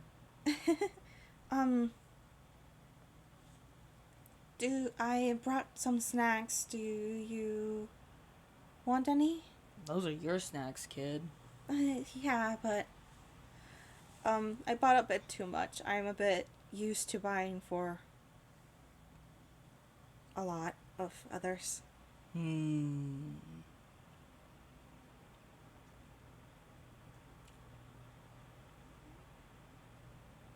know what? Let's play a game. You pick something you think I would like. Okay.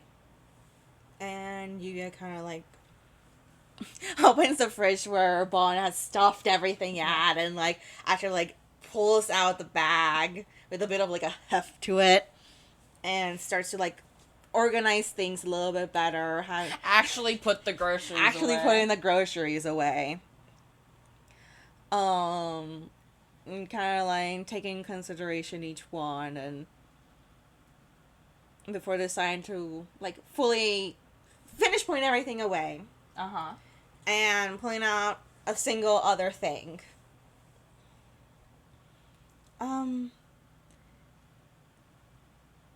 Jerky? You're now, right? I hope so. So you would enjoy more meatier things?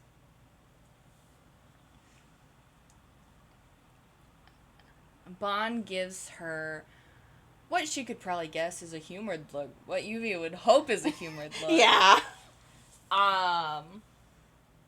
And sort of makes a gimme motion. She hands it over.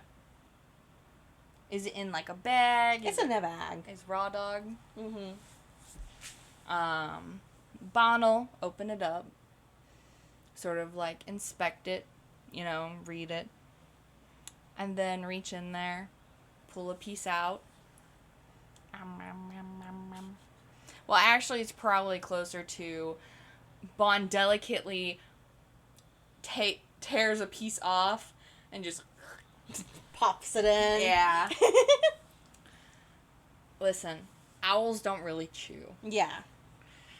Bon having teeth is already a conceptual abomination. Yeah. So, they hum and nod and they pop the rest of the piece they'd taken out down. And they put the bag down. And plop their hand on top of Yuvia's head. She doesn't react negatively to it, just like... And, like, awkwardly rubs her head. Mm-hmm. And is like, good job. And Bon offers Lluvia something. Okay. It seems like they pulled it from God knows where. Mm-hmm. There's like a layer of dust on it. It's a sealed glass container, like a glass jar. Mm-hmm. With like a thin layer of dust on it. Clearly, it appears that only Bon knew where and what this was. Mm-hmm. And the campito, the star candy. Yeah. There is about a third of the jar filled with it. Mm-hmm. And they kind of like clatter as Bon thunks the jar down in front of her. She takes it and kind of like looks at it just like with a bit of surprised expression and Pops the jar open. kind of very delicately takes a piece and pops it into her mouth. I feel like contrastingly to like the fact that it is a sugar candy. Mm-hmm. I feel like it's not as sweet as she would expect. Like these ones specifically are not as sweet. Like someone saved these ones because they were not as sweet. And they're probably like mostly fruity, Yeah. citrusy kind of taste. They're good. I'm glad. You never know how long candy lasts sometimes, so, I mean, it's mostly sugar, so, I'm surprised it's not as sweet. well, not everybody's got a sweet tooth. Yeah. I'm glad it is not. Don't tell Sandy that. Listen, you just phrase it like you're glad that she gets the sweeter ones.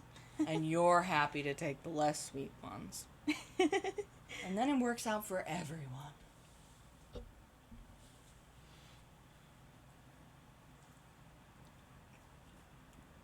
She kind of savors it. Taking her time with it. I feel like it's got like one of those kitchen islands with the bar stools. Yeah, no, definitely. So Bon takes a seat on one side, across from Lluvia.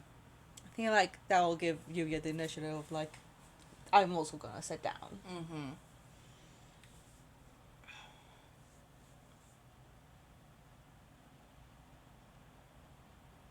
You can ask anything, really. So can you.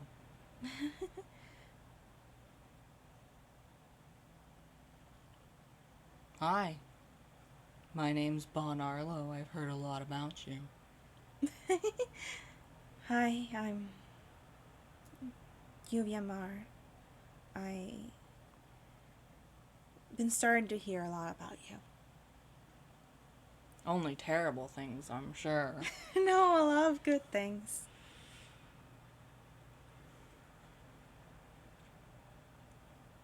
So,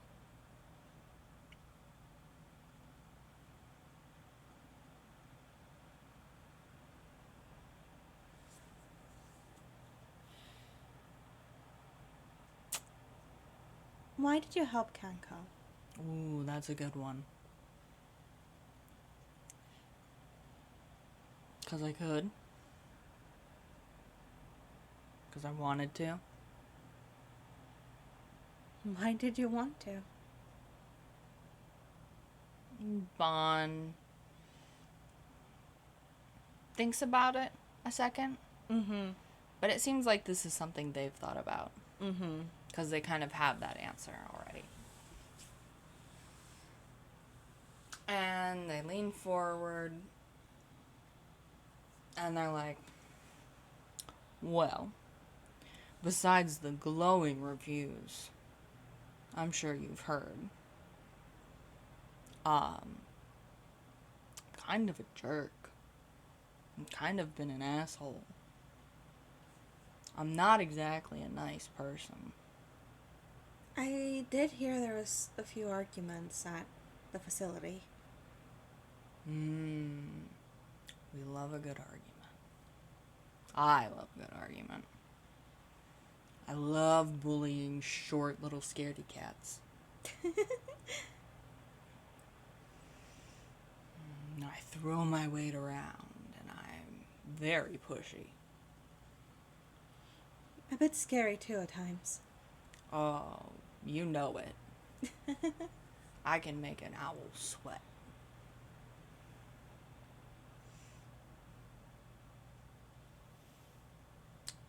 You know?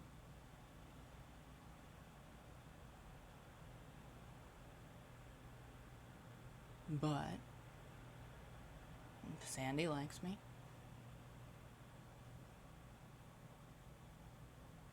I've got a few other fans, apparently. Theoretically.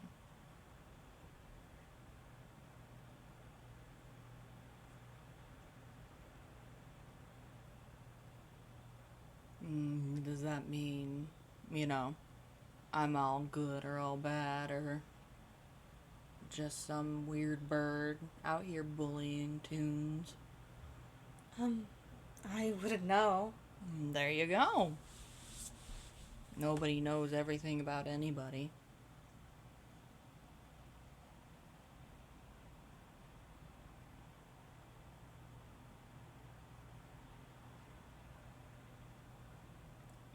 It doesn't seem like a lot of others agreed to your decision.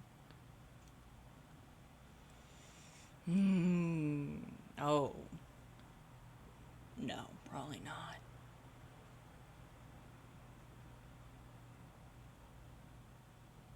But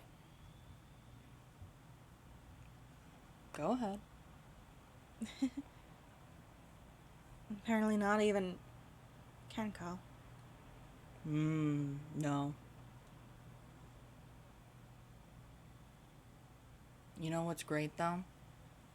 Whenever you're big old Bon badass barn owl, if anyone really had the guts to stand up to me, they would, wouldn't they? Have they? Sure. And you know what? I either listen to them or I scruff them and I go, now why are you going thinking like that? Thinking that's a good idea. They either gotta convince me or they gotta get clever about it. Because they aren't winning through force. I'm stubborn as a mule. Do you think it was a good idea? Kankal? Sure. Why? They're a doctor. You know, in a world of tunes and guys just trying to make it, you know, everybody loves a laugh. Everybody loves the bits and the dramatic stories and the hurt. You know, you ever walk around and hear about all these different tune backstories where they're popping up out of the woodwork like termites, where they got all this baggage and bad things that's happened to them. You know? Only a little. Well, in creativity, there is suffering. And in suffering, there is creativity. But no one really wants to do the hard work sometimes. And that's the healing. The stitching up the wounds, the ugly parts of getting better. The fact that, you know, things don't always get better. Things don't always get talked about or addressed. They just get shoved under the rug and hopes to go on to the next adventure. 'Cause tunes bounce back, right? You know, they're funny little guys. But they don't always bounce back. No one always bounces back. You can't be happy all the time. You know? What are you gonna do after the revenge? What are you gonna do after you beat this guy to a pulp? What's gonna happen to that guy after you beat him to a pulp? You know?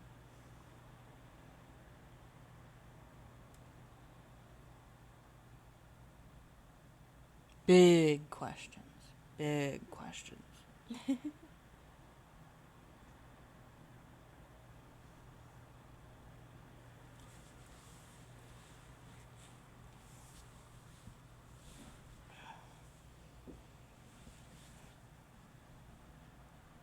You ever think about that sort of thing? The big questions. Like which ones?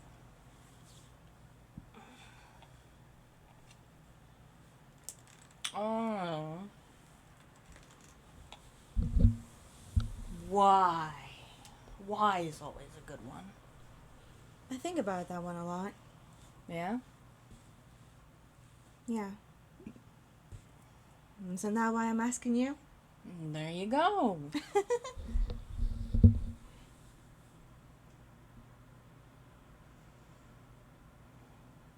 For some people, it's hard taking that step back and looking at bigger pictures. But whenever you can fly, you see the big picture a lot.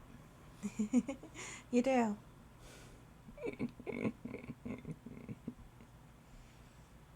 And whenever you see the big picture, you can't just think about the little stuff all the time. You gotta think about big stuff. And how all the little things interact with the big things. You know? Why am I here? Why are you here?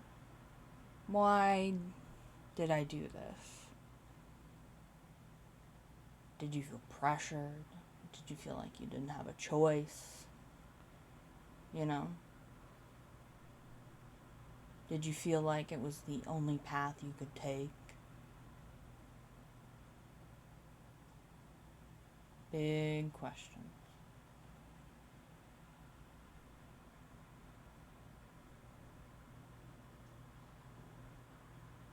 He seemed so certain that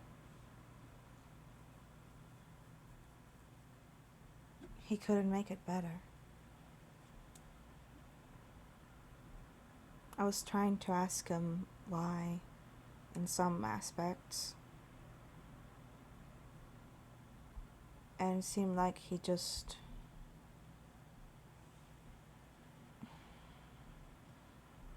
I guess wanted to get rid of me, but not in that. Didn't want you dead. Just wanted you not there being the voice of reason.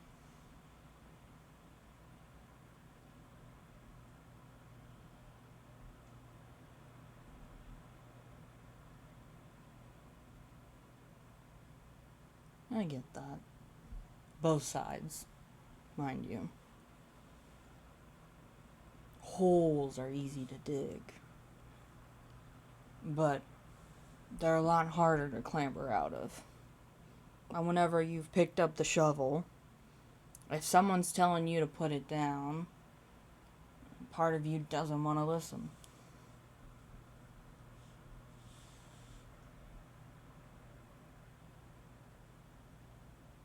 I don't hate him for it. The stabbing? The everything? Everything, really. Look at you.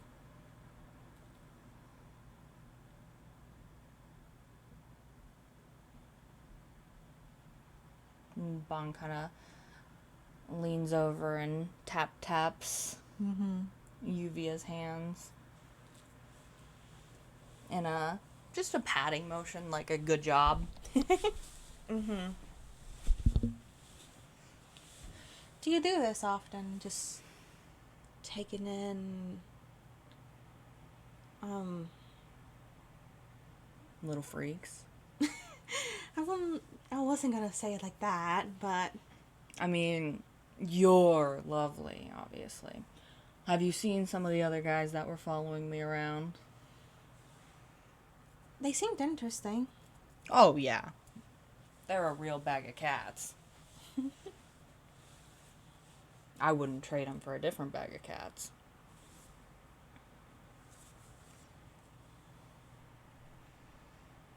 It's more of a recent development, to answer your question.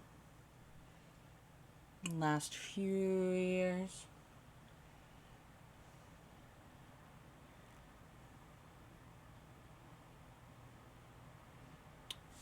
The short, angry, devil-looking guy broke into my workplace. Huh. I work at a movie studio, though. I heard it's Dodo Studios, right? Yep. We've pirated a few of the movies. I love crime. We love crime. You think I care? No. Exactly. I guess that's why I told you, wouldn't it be? There you go.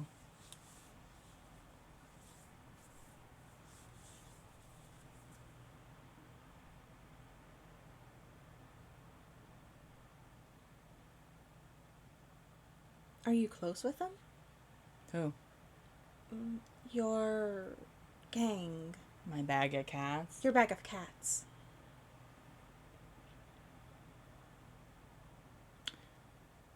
Bon doesn't answer for a minute. They kind of look off to the side and eyes get a little distant before they give a low hum. And they're like, Maybe in another life I would be closer. Things would be different. But we're about as close as we are, and that's how it is. Do you regret that? I have a lot of regrets, kid. A general old person's amount. There are definitely things I regret about how I went about some things. But I placed my flag in the sand, and that's the hill I have chosen to sit upon.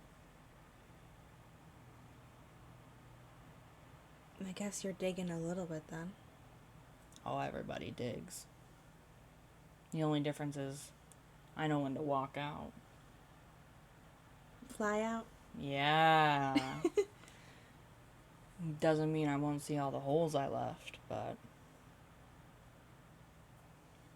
now I have a different problem. It's finding out where to land.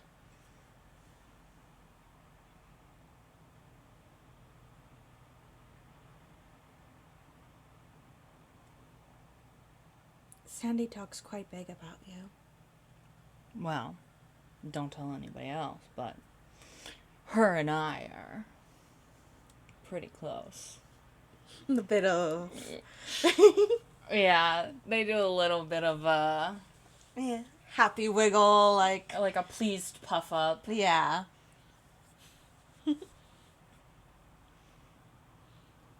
She seems to really trust you a lot. She talked to me that you were moving. Yep. She told me that I could have a room Yep. if I wanted. Mm-hmm.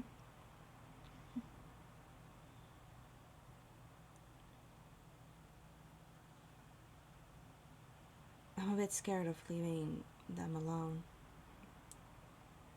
It's quiet here. And Obsterbrad and Ostraha won't be staying here for long.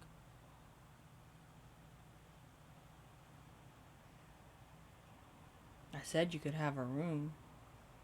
It doesn't mean you only need one.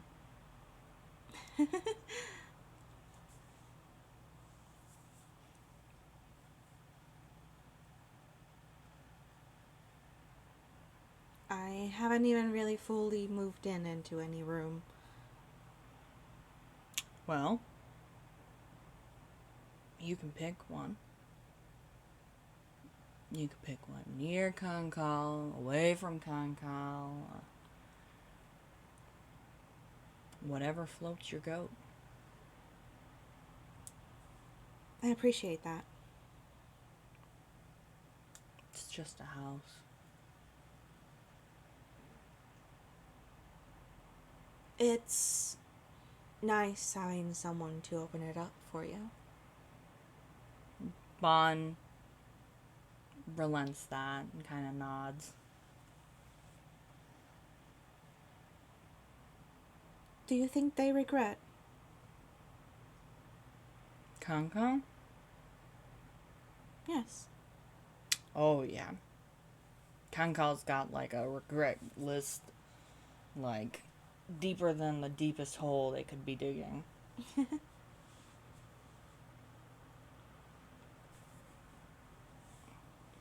Have they told you, explained you anything? Some things, yeah.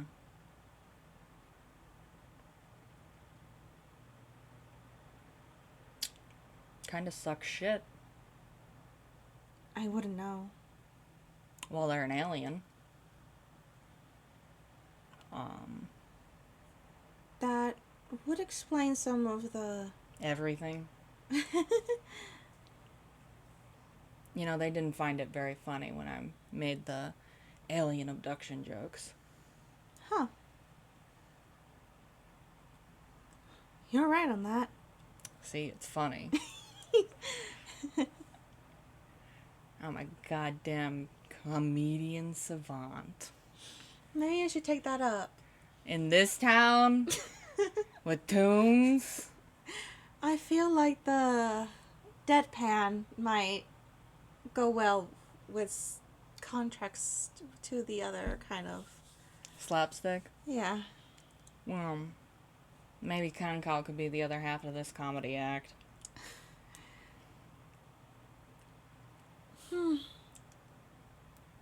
It's a joke. Okay. Don't sweat it.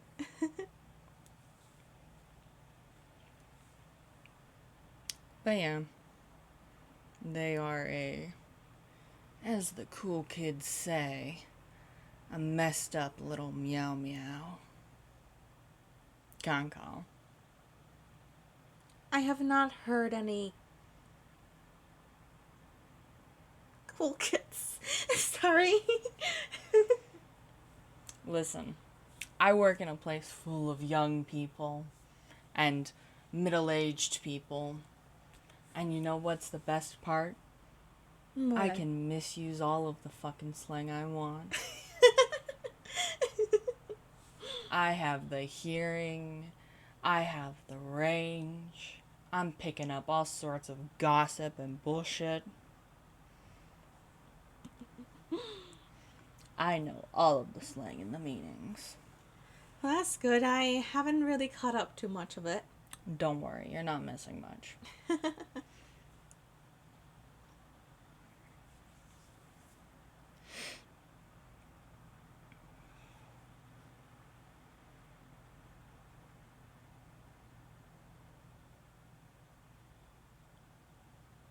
I think they care about me. You? I like to think so, or I guess it might be selfish to think so.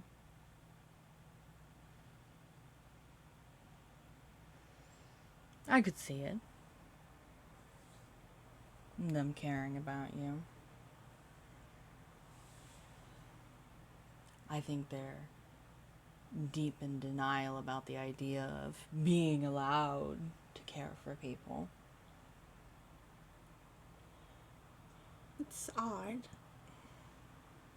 Caring for others is such a... Pain in the ass. I would say accepted thing.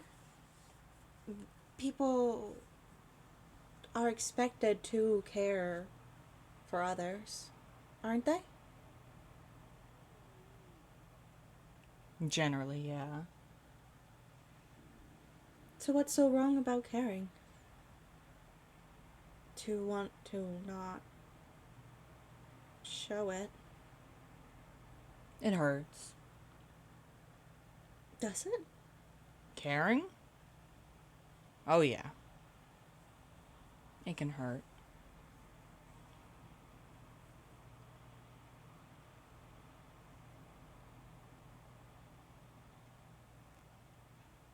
Has it hurt you? Physically, emotionally, spiritually, financially.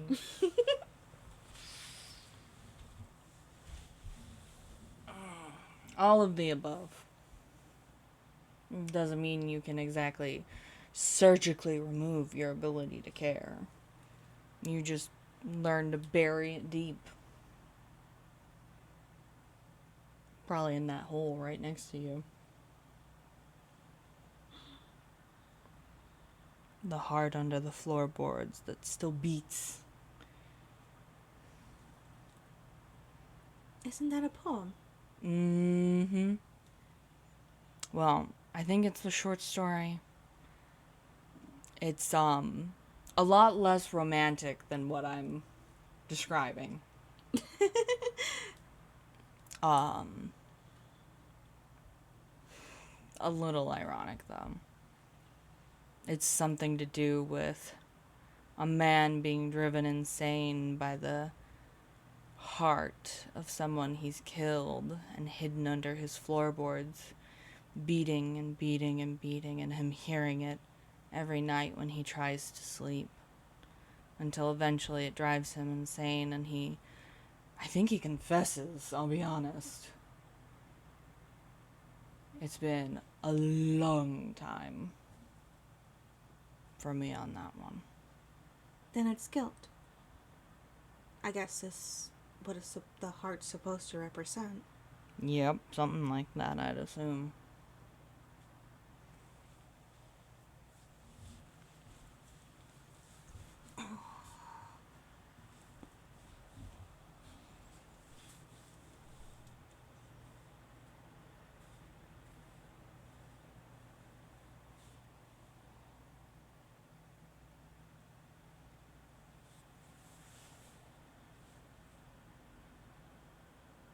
How would you handle that? What? A metaphorical heart under the floorboards.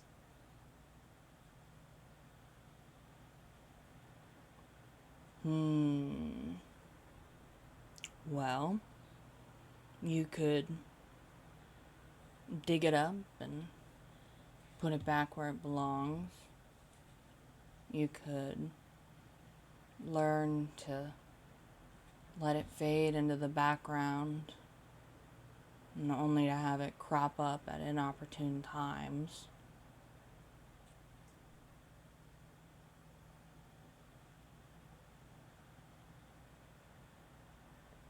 Or you let it drive you insane.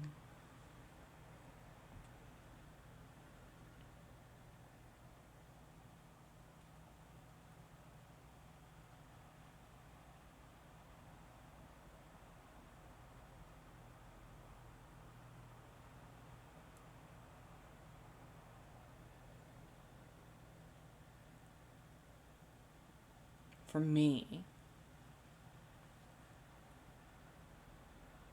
I don't enjoy caring all the time. Caring can be painful. Caring can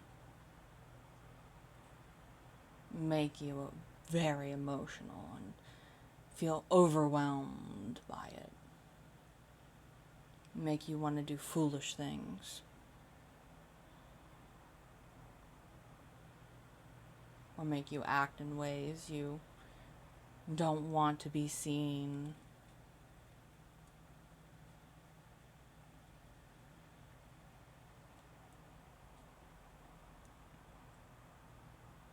Caring is something you need to temper. Like how you beat metal into shape.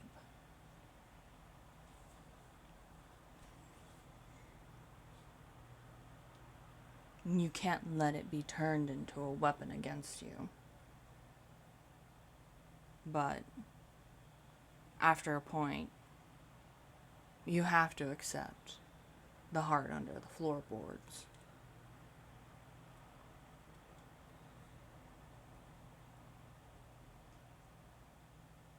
Would you need to care a lot to be a cleric?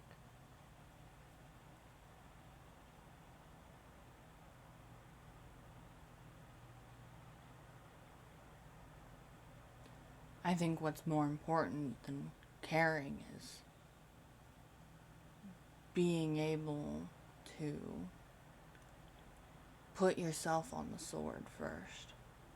Clerics are healers, but to me, we are warriors. We are defenders.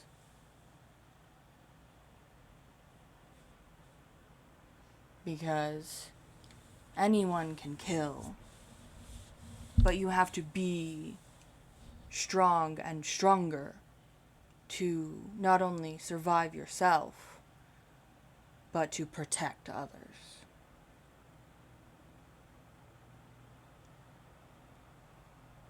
I knew a boy once. He asked me something similar. He wanted to be a better cleric. He knew some healing things, but he went to me and he asked me about it.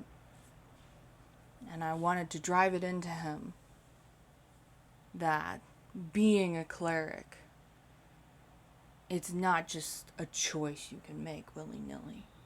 It is something you must not only learn to do, but you must embody certain ideals within yourself. Even if it involves tempering them into you, like threading metal into steel. Because it's not easy. It doesn't sound like it. I think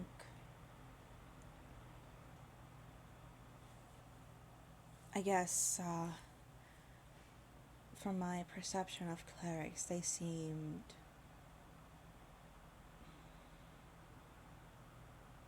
like there will be individuals that just want to help. I guess I never considered them as how you're describing them. I come from a different place, you know? My view is different. And to me, there is a difference between wanting to be a healer, wanting to heal others, and wanting to be truly a cleric. There's a difference? To me, yes. To be a cleric, to me, you have to be willing to fight God for this person.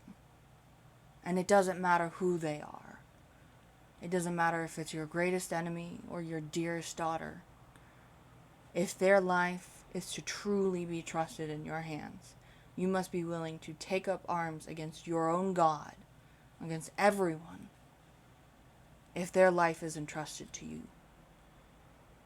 That sounds contradictory to what I've read clerics are. They're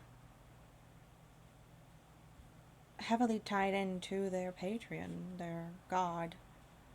Sure. But we get power from our gods, sure. In the same way, in different ways. For me, for my god, it involves observances of certain rituals, or in the case of, it was the temple that I grew up in, this lifestyle we cultivated, these people we learned from, and these practices we observed. And it was through this belief and this conversation with the idea of death and living and medicine and the thin line thereof that clerics gained their power. It is for us, how we get our understanding and our power from my God is death isn't the end. Death is a transformation. Death is going home,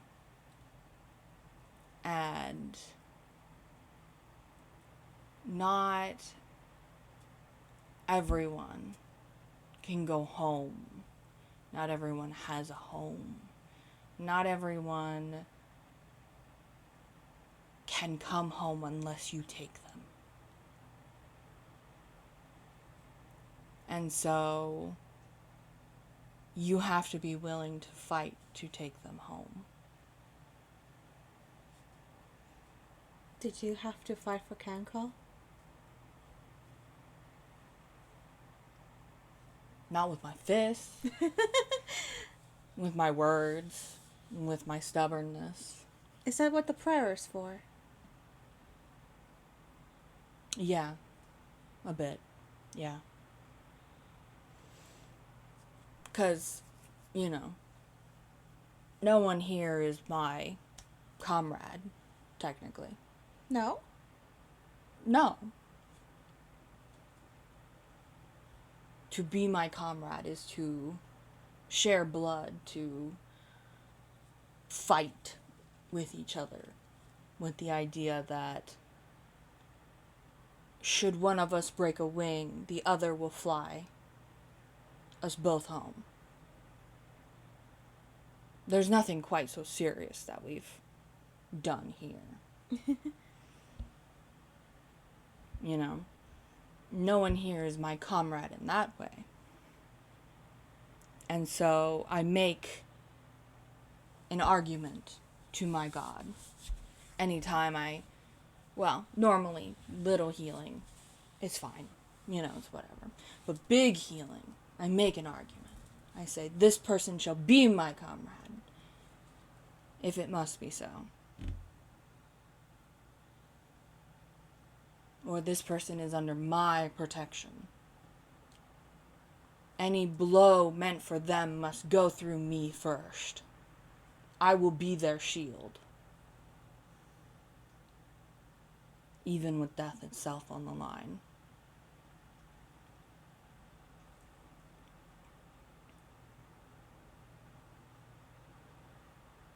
Is that metaphorical or? No, it's literal. Oh.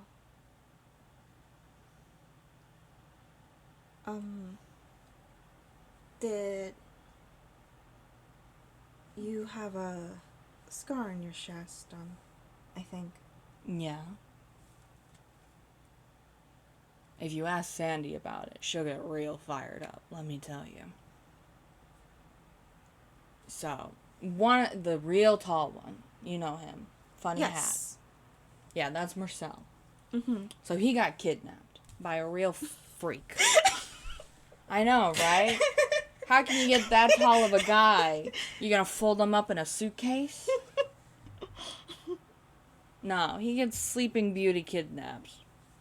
So everybody rushes to go save his ass. And, honestly, it was a similar group to the one you met. Sandy was there. And real prick of a guy who kidnapped old String Bean was running around doing all kinds of fucked up nightmare magic shit, right? And who has it and whatever's the hell's. Not important. He's long been juiced. But, there was a blow that was gonna hit Sandy. And I took it for her. Which is why she wouldn't be happy. Why she wasn't happy. And, part of the problem with whenever you get hit with funky nightmare magic and you start having funky nightmares is you can't really heal yourself from the funky nightmare magic. Are you scared? Scared?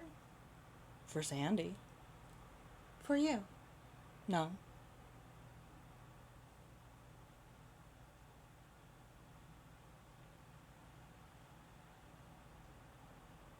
Why not?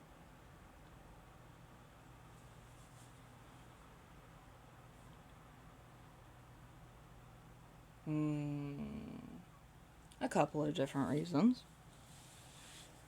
One's the classic, if it was my time, I'd go.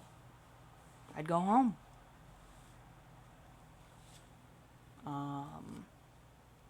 Another was 'cause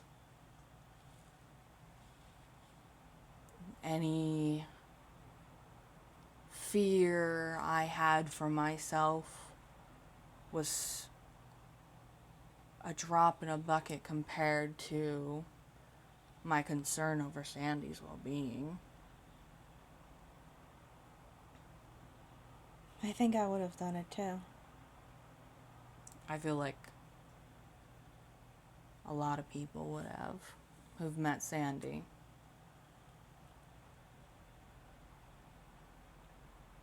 She is a very bright star. I'm glad apparently she has so many that care for her. Yeah. Not as many who know her like we do, though. No? Well, strong little girls who know not to cry.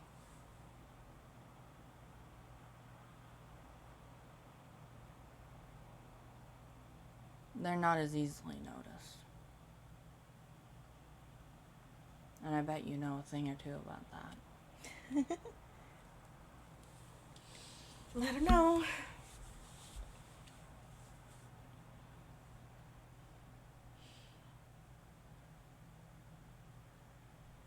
She probably got it from someone else.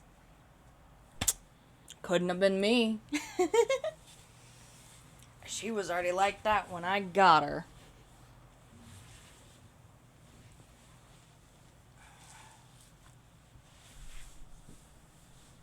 She's been doing okay. Been trying. Been trying real hard.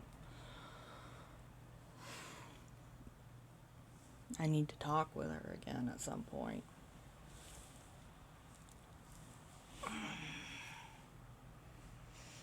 If I had it my way, things would be a little different. How so?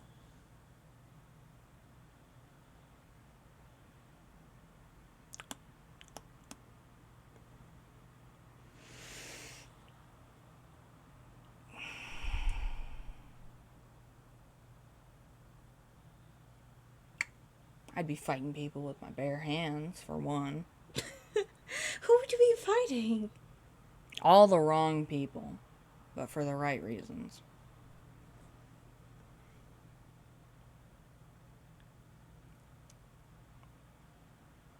Some of these people who love Sandy a lot don't realize how precious she is. And for all how strong she is, how fragile she is. And the fact that she's had to be strong. And so you have to show her at times that she can be a scared little girl who needs help, who needs special attention on her to make sure that she knows everything will be okay. Yeah.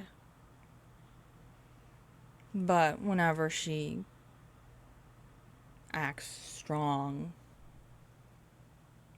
and that everything is gonna be hunky-dory,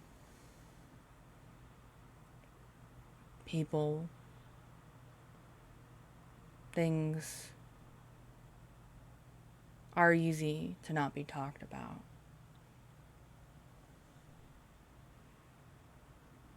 And so it's, you care about people, but also they're pretty fucking stupid.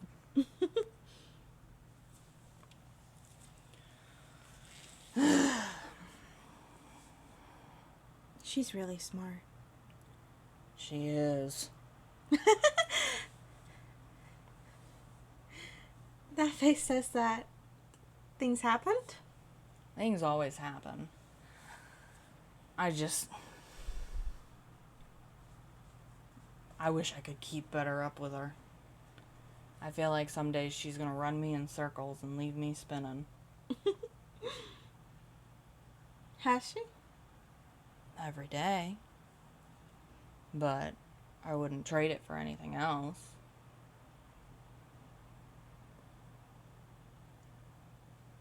It's the whole, I just want to give her the world and everything in it that her heart could desire. But unfortunately, I am just a very simple old bird. And for some reason, she has decided I am the bee's knees. You're easy to talk to. Bon kind of laughs a little to himself about that. Well, at least how I'm perceiving you as. Hey, perceive away, buddy. You're also honest and open.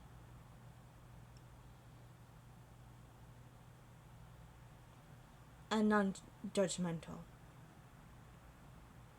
I can be a little judgmental. Well, non-judgmental in the sense of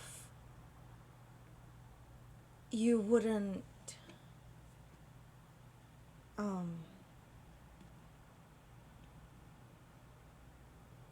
you haven't quite judged me and, you know, dripping everywhere at times. It's just water. Like, things like that of, I guess, emotional things too. Being scared. Or freaked out.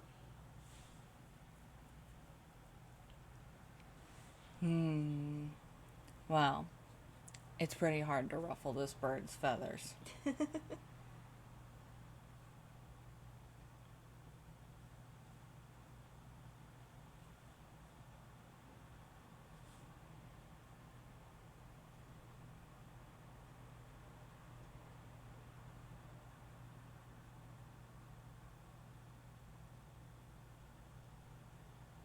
For what it's worth, I think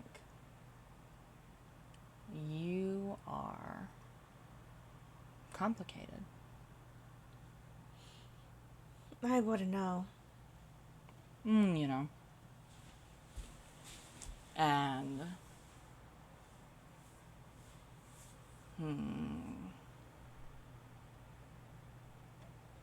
how I like to handle things is whenever I meet somebody after I know them for a while, you know, in my head they kind of fall into these nice little categories. And that sort of helps determine our relationship. If someone comes to me and they want to be my patient, they need to be my patient, they are my patient. You know? If they are someone who needs my help, in the similar vein of they are going to need my help, they are that. Are you my mentor, my mentee, my fledgling, you know, my work acquaintance?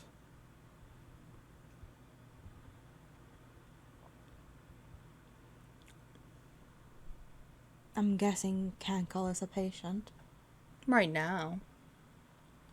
With the asterisk of potential colleague. It would make sense. They're very smart.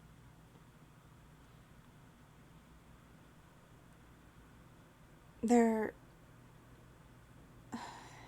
tell anybody this, but I think they're good at helping others. Oh, they are. They're amazing. Don't tell them. They don't need that big of a head, but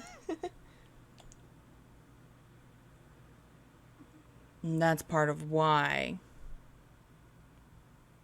I wanted them to live.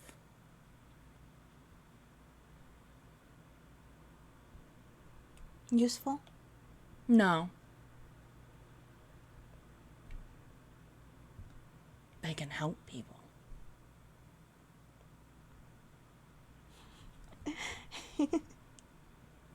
Yeah. Huh. They don't need to do anything. Except maybe, you know, tell me thisers or thaters or whatevers. They can lay in bed all day. But even just that mind of theirs, they can help people. They have helped people. They helped me. Yeah?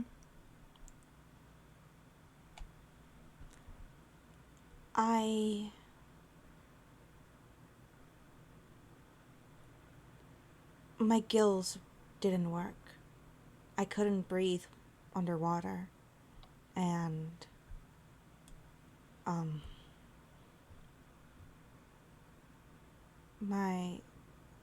I was a Triton.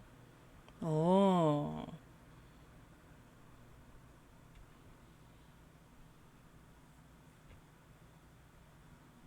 I had a different name back then, but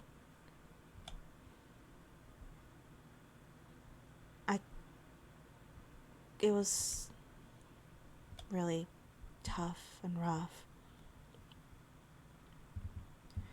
And I knew the others cared for me, but it's hard whenever I couldn't be down there with them.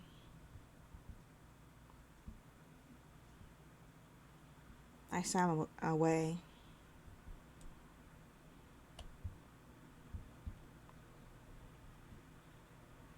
Sorry. No. I don't tend to ask. Anything that I know is usually offered. I don't push. I think that's the nice thing about you. Not pushing. It leaves it like a open invitation.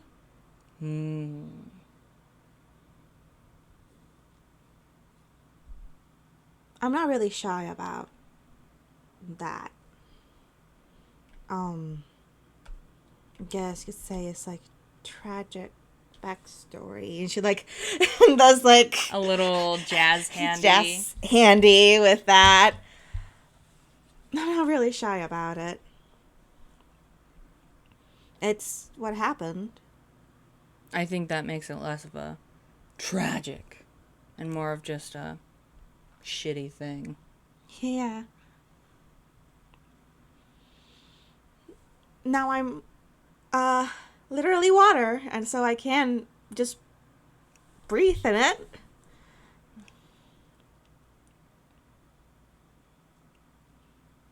Of course, there have been other changes, but the end goal to happen. You know? And that's something I noticed with a lot of the others is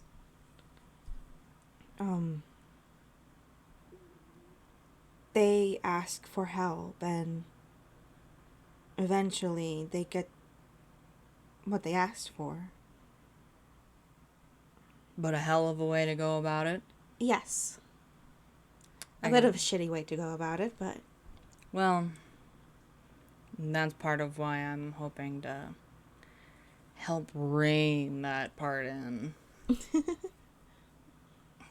And I guess help in general deal with the what a way to go about it. they were doing good. At a point. You don't need to defend them in that regard. Their mental slump. I'm not out here trying to. Sorry. Why? You've had to defend them. Why should I be surprised for you defending them?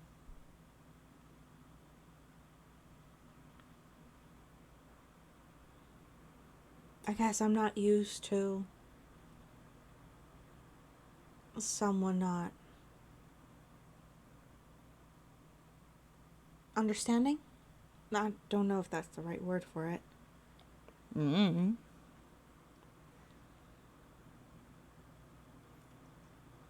I mean, you know better than me. So, I should trust you about it. I guess it's just lonely trying to. Be the only one propping up this lanky ass bird. Bird? Yep.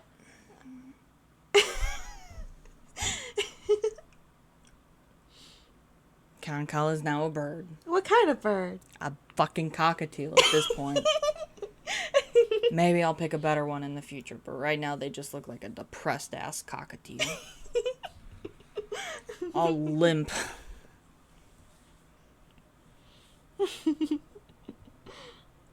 That's funny.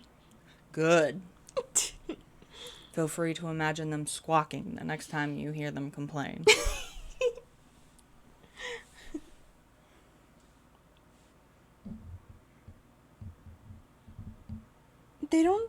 hopeful that they'll get better. They probably won't. Not fully. Their condition's going to be chronic. From what they've told me, being an alien and all, they are literally incompatible with the atmosphere.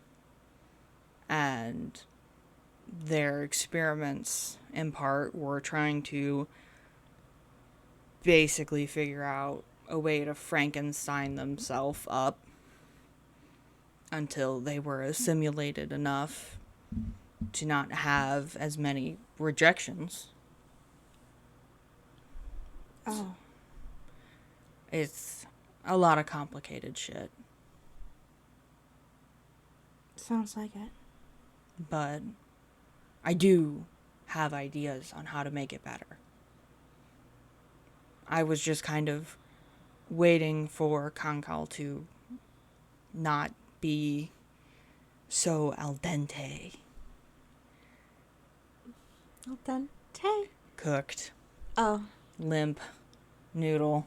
Yellow. It's a pasta joke.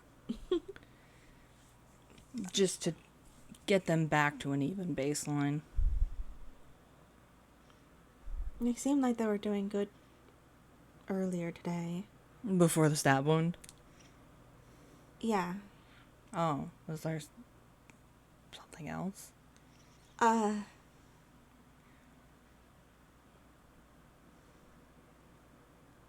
You don't gotta tell me. You don't gotta tell me. You don't gotta tell me.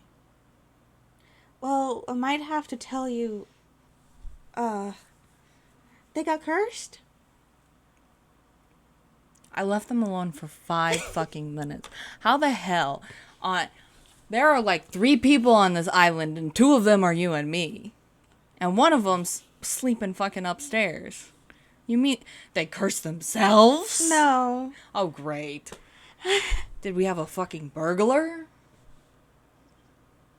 A visitor? That's even worse. I think they were fae.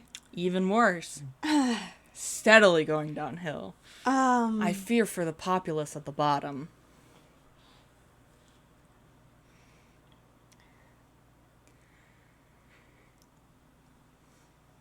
They apparently came in purposely to curse. Oh, great.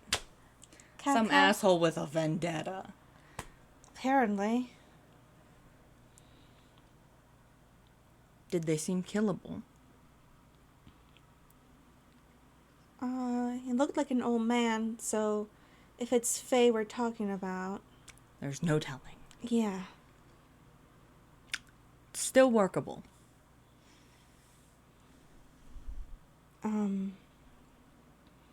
Apparently not pleased.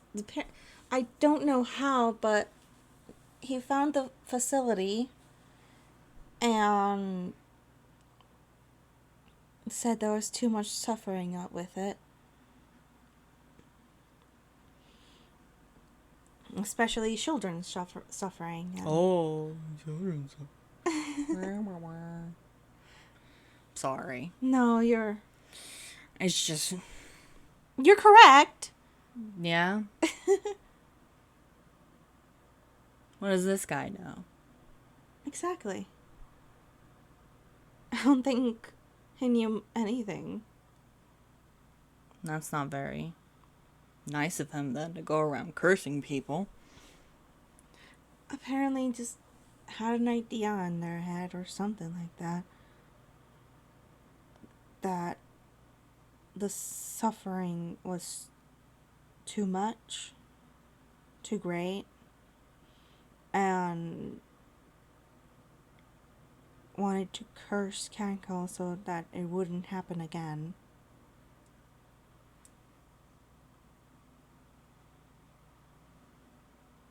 Bon kind of takes a second. Mm-hmm. Like, chewing on this. Mm-hmm. They, like, rest a couple talons against their forehead. Just, like, kind of shaking their head. And they're like, going through, like, this whole mental conversation with himself. Mm-hmm. And then they're just like, they take a deep breath in, they take a deep breath out, they go, tell you what. You can write down all the super spicy details you remember, and we'll just put a pin in that for the moment. We're just gonna put a pin in that.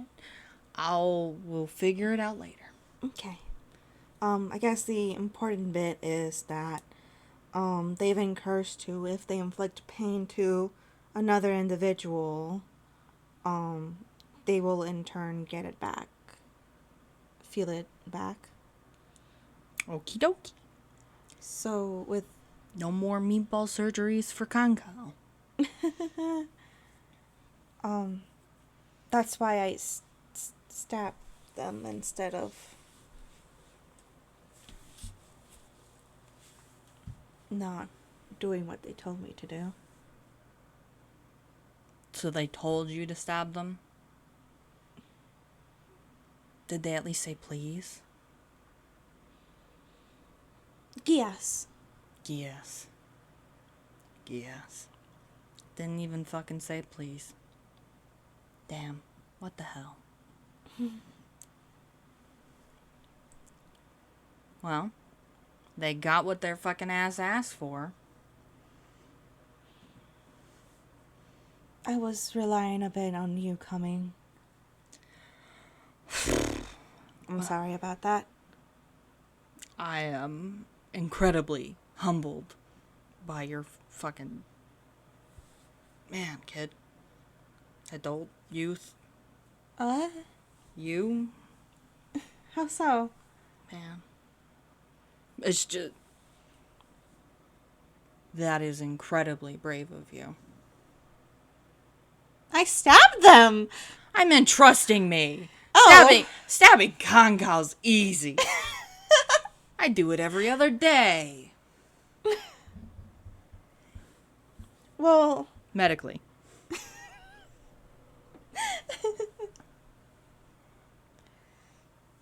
well, you haven't killed them yet. So, you have that going for you.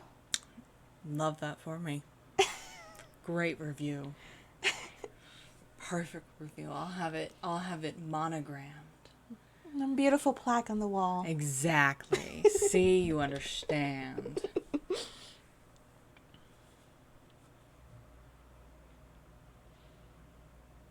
And Sandy trusts you. That's a good one. That's a good one. I like that one.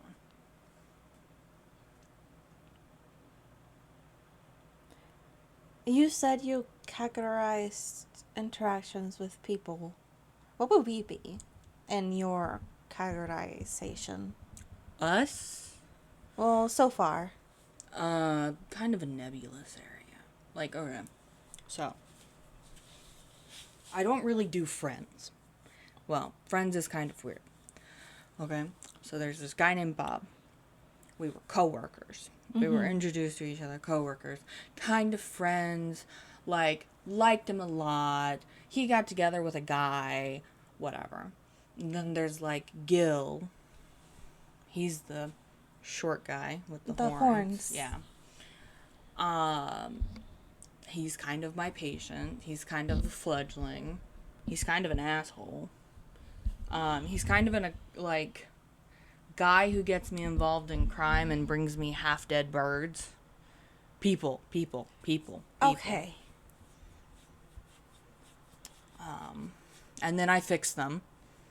And then I guess he does crime with them or whatever. Hangs out with them. That's one way of getting a friend. You know? But we're not friends, you know?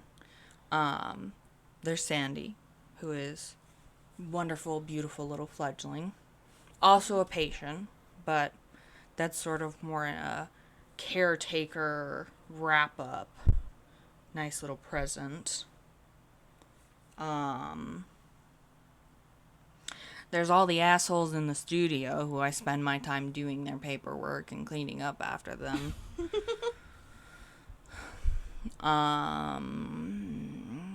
The tall one? The string bean. We're gonna file that one under It's Complicated. Okay. He's a little too big to be a fledgling, and a little too independent. And also,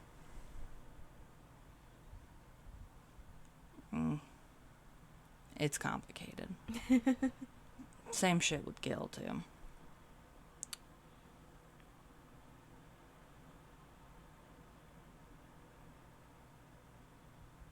You and I, though, well, because I've given away my cool and interesting shortcut to conversation tactics on interpersonal relationships, you can help me decide.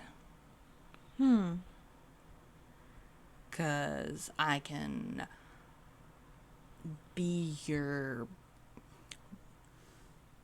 medical consultant.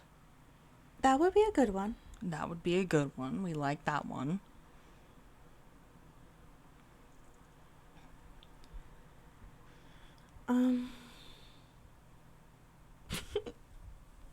Ooh, we gotta laugh. No, it's fine.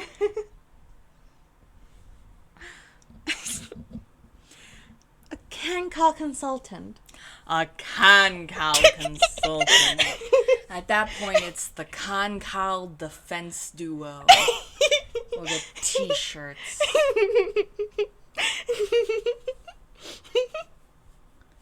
You and me against a whole world full of guys who don't understand Kankal's weird Kankalisms. Maybe I should teach you some of them. Oh, great. I can't wait to use those against them. So we could be comrades in a way. You could have a comrade with me. I can fly.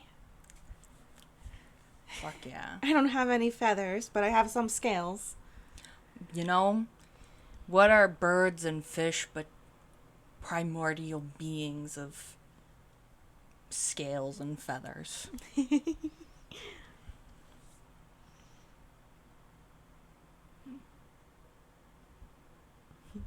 I don't think I'll be much of a patient, though. I honestly am one of the more well put together ones. There's an irony in there, I feel. Is it? The melting thing. It's not a negative health concern. It's a feature. Yes. A bit of a bug, but it's a feature. It doesn't hurt me. That's all we can ask for. Just don't forget how to unmelt. That's the important part. It took a while to. Oh, good. I'm glad we've already experienced this fun roller coaster of what constitutes a body. Sandy helped with that. She's more solid. So. Yes, the joke is intentional. Woo! Move aside, Toontown. There's a new comedy act. Fish and Bird.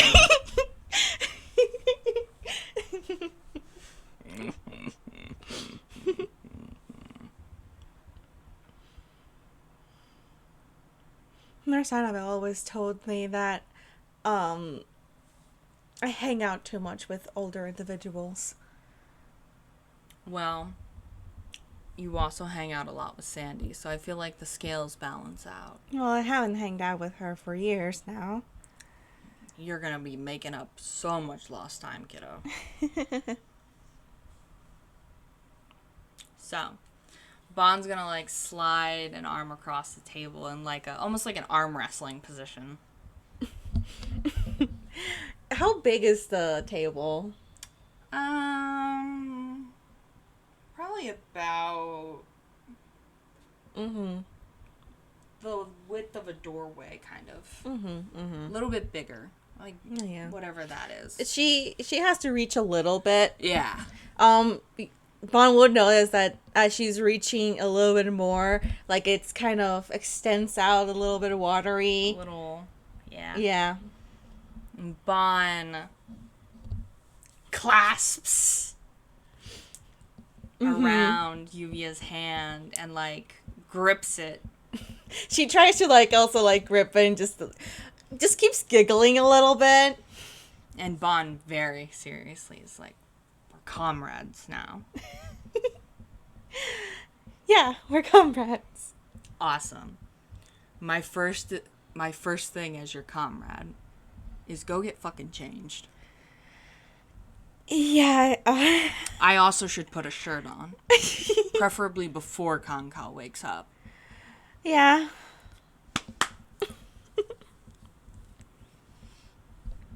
Bon, let's go. She lets go too and just giggling a little bit more and kind of like starting to like stand up and like Yeah. dust herself off a bit and it's like thank you. Anytime. For anything. You have my phone number, so Thank I guess if you need anything from me, the ugliest pictures of Kankal you can take whenever I'm not here. I can do that. Perfect. Oh. And your input on some of the places I've been looking at. I can do that, yeah. Yay. You're gonna have to tell me if you think Sandy would like them too. Absolutely. Awesome. Between the two of us, we'll be able to narrow down choices for her imperial decree on what is the best. I suppose we're also Sandy fan club? Sandy fan club. Sand fans. Love eating dirt. That's Sandy's job, actually. Yeah. Highly mineralized dirt. Thank you for figuring out about the candy. Yeah, let me tell you. That was such a fun conversation, being like, okay, Sandy, I see you eat rocks and it affects your body. Let's figure out how to make this a little more streamlined so we stop going to the jewelry shop. Before or after closing. Oh, especially the spell components. Don't even talk to me about spell components. I've studied up on a lot of those, so I know a bit. Even if I can't quite do the spells myself. You know, knowledge is power.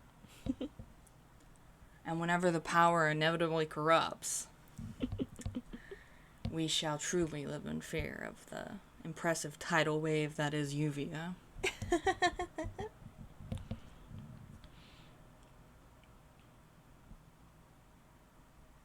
I've now collected a full set, I'm realizing. A full set? A full set. Water, earth, and fire. And your air. And I'm air. And Kankal's the fucking alien.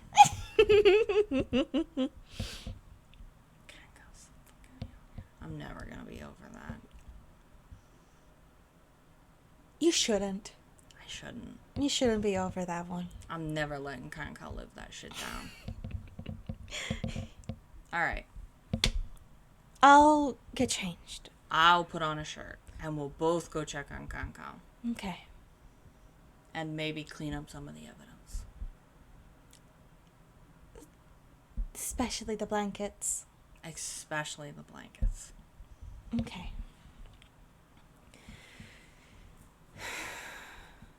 You did good. You did really good. I'm glad. Let's try and think about dinner. I don't know if you had any. What time is it? And with that, have an excellent night, everybody. woo! Shout out to my special guest on my solo FPS. AudioVisual. AudioVisual. Thank you Thank you for listening in for listening in. to this technically 2 FPSs. A double feature. A double feature. A double creature feature. Thank you and good night. Nighty night. Bye. So is this a fucking sauce packet on?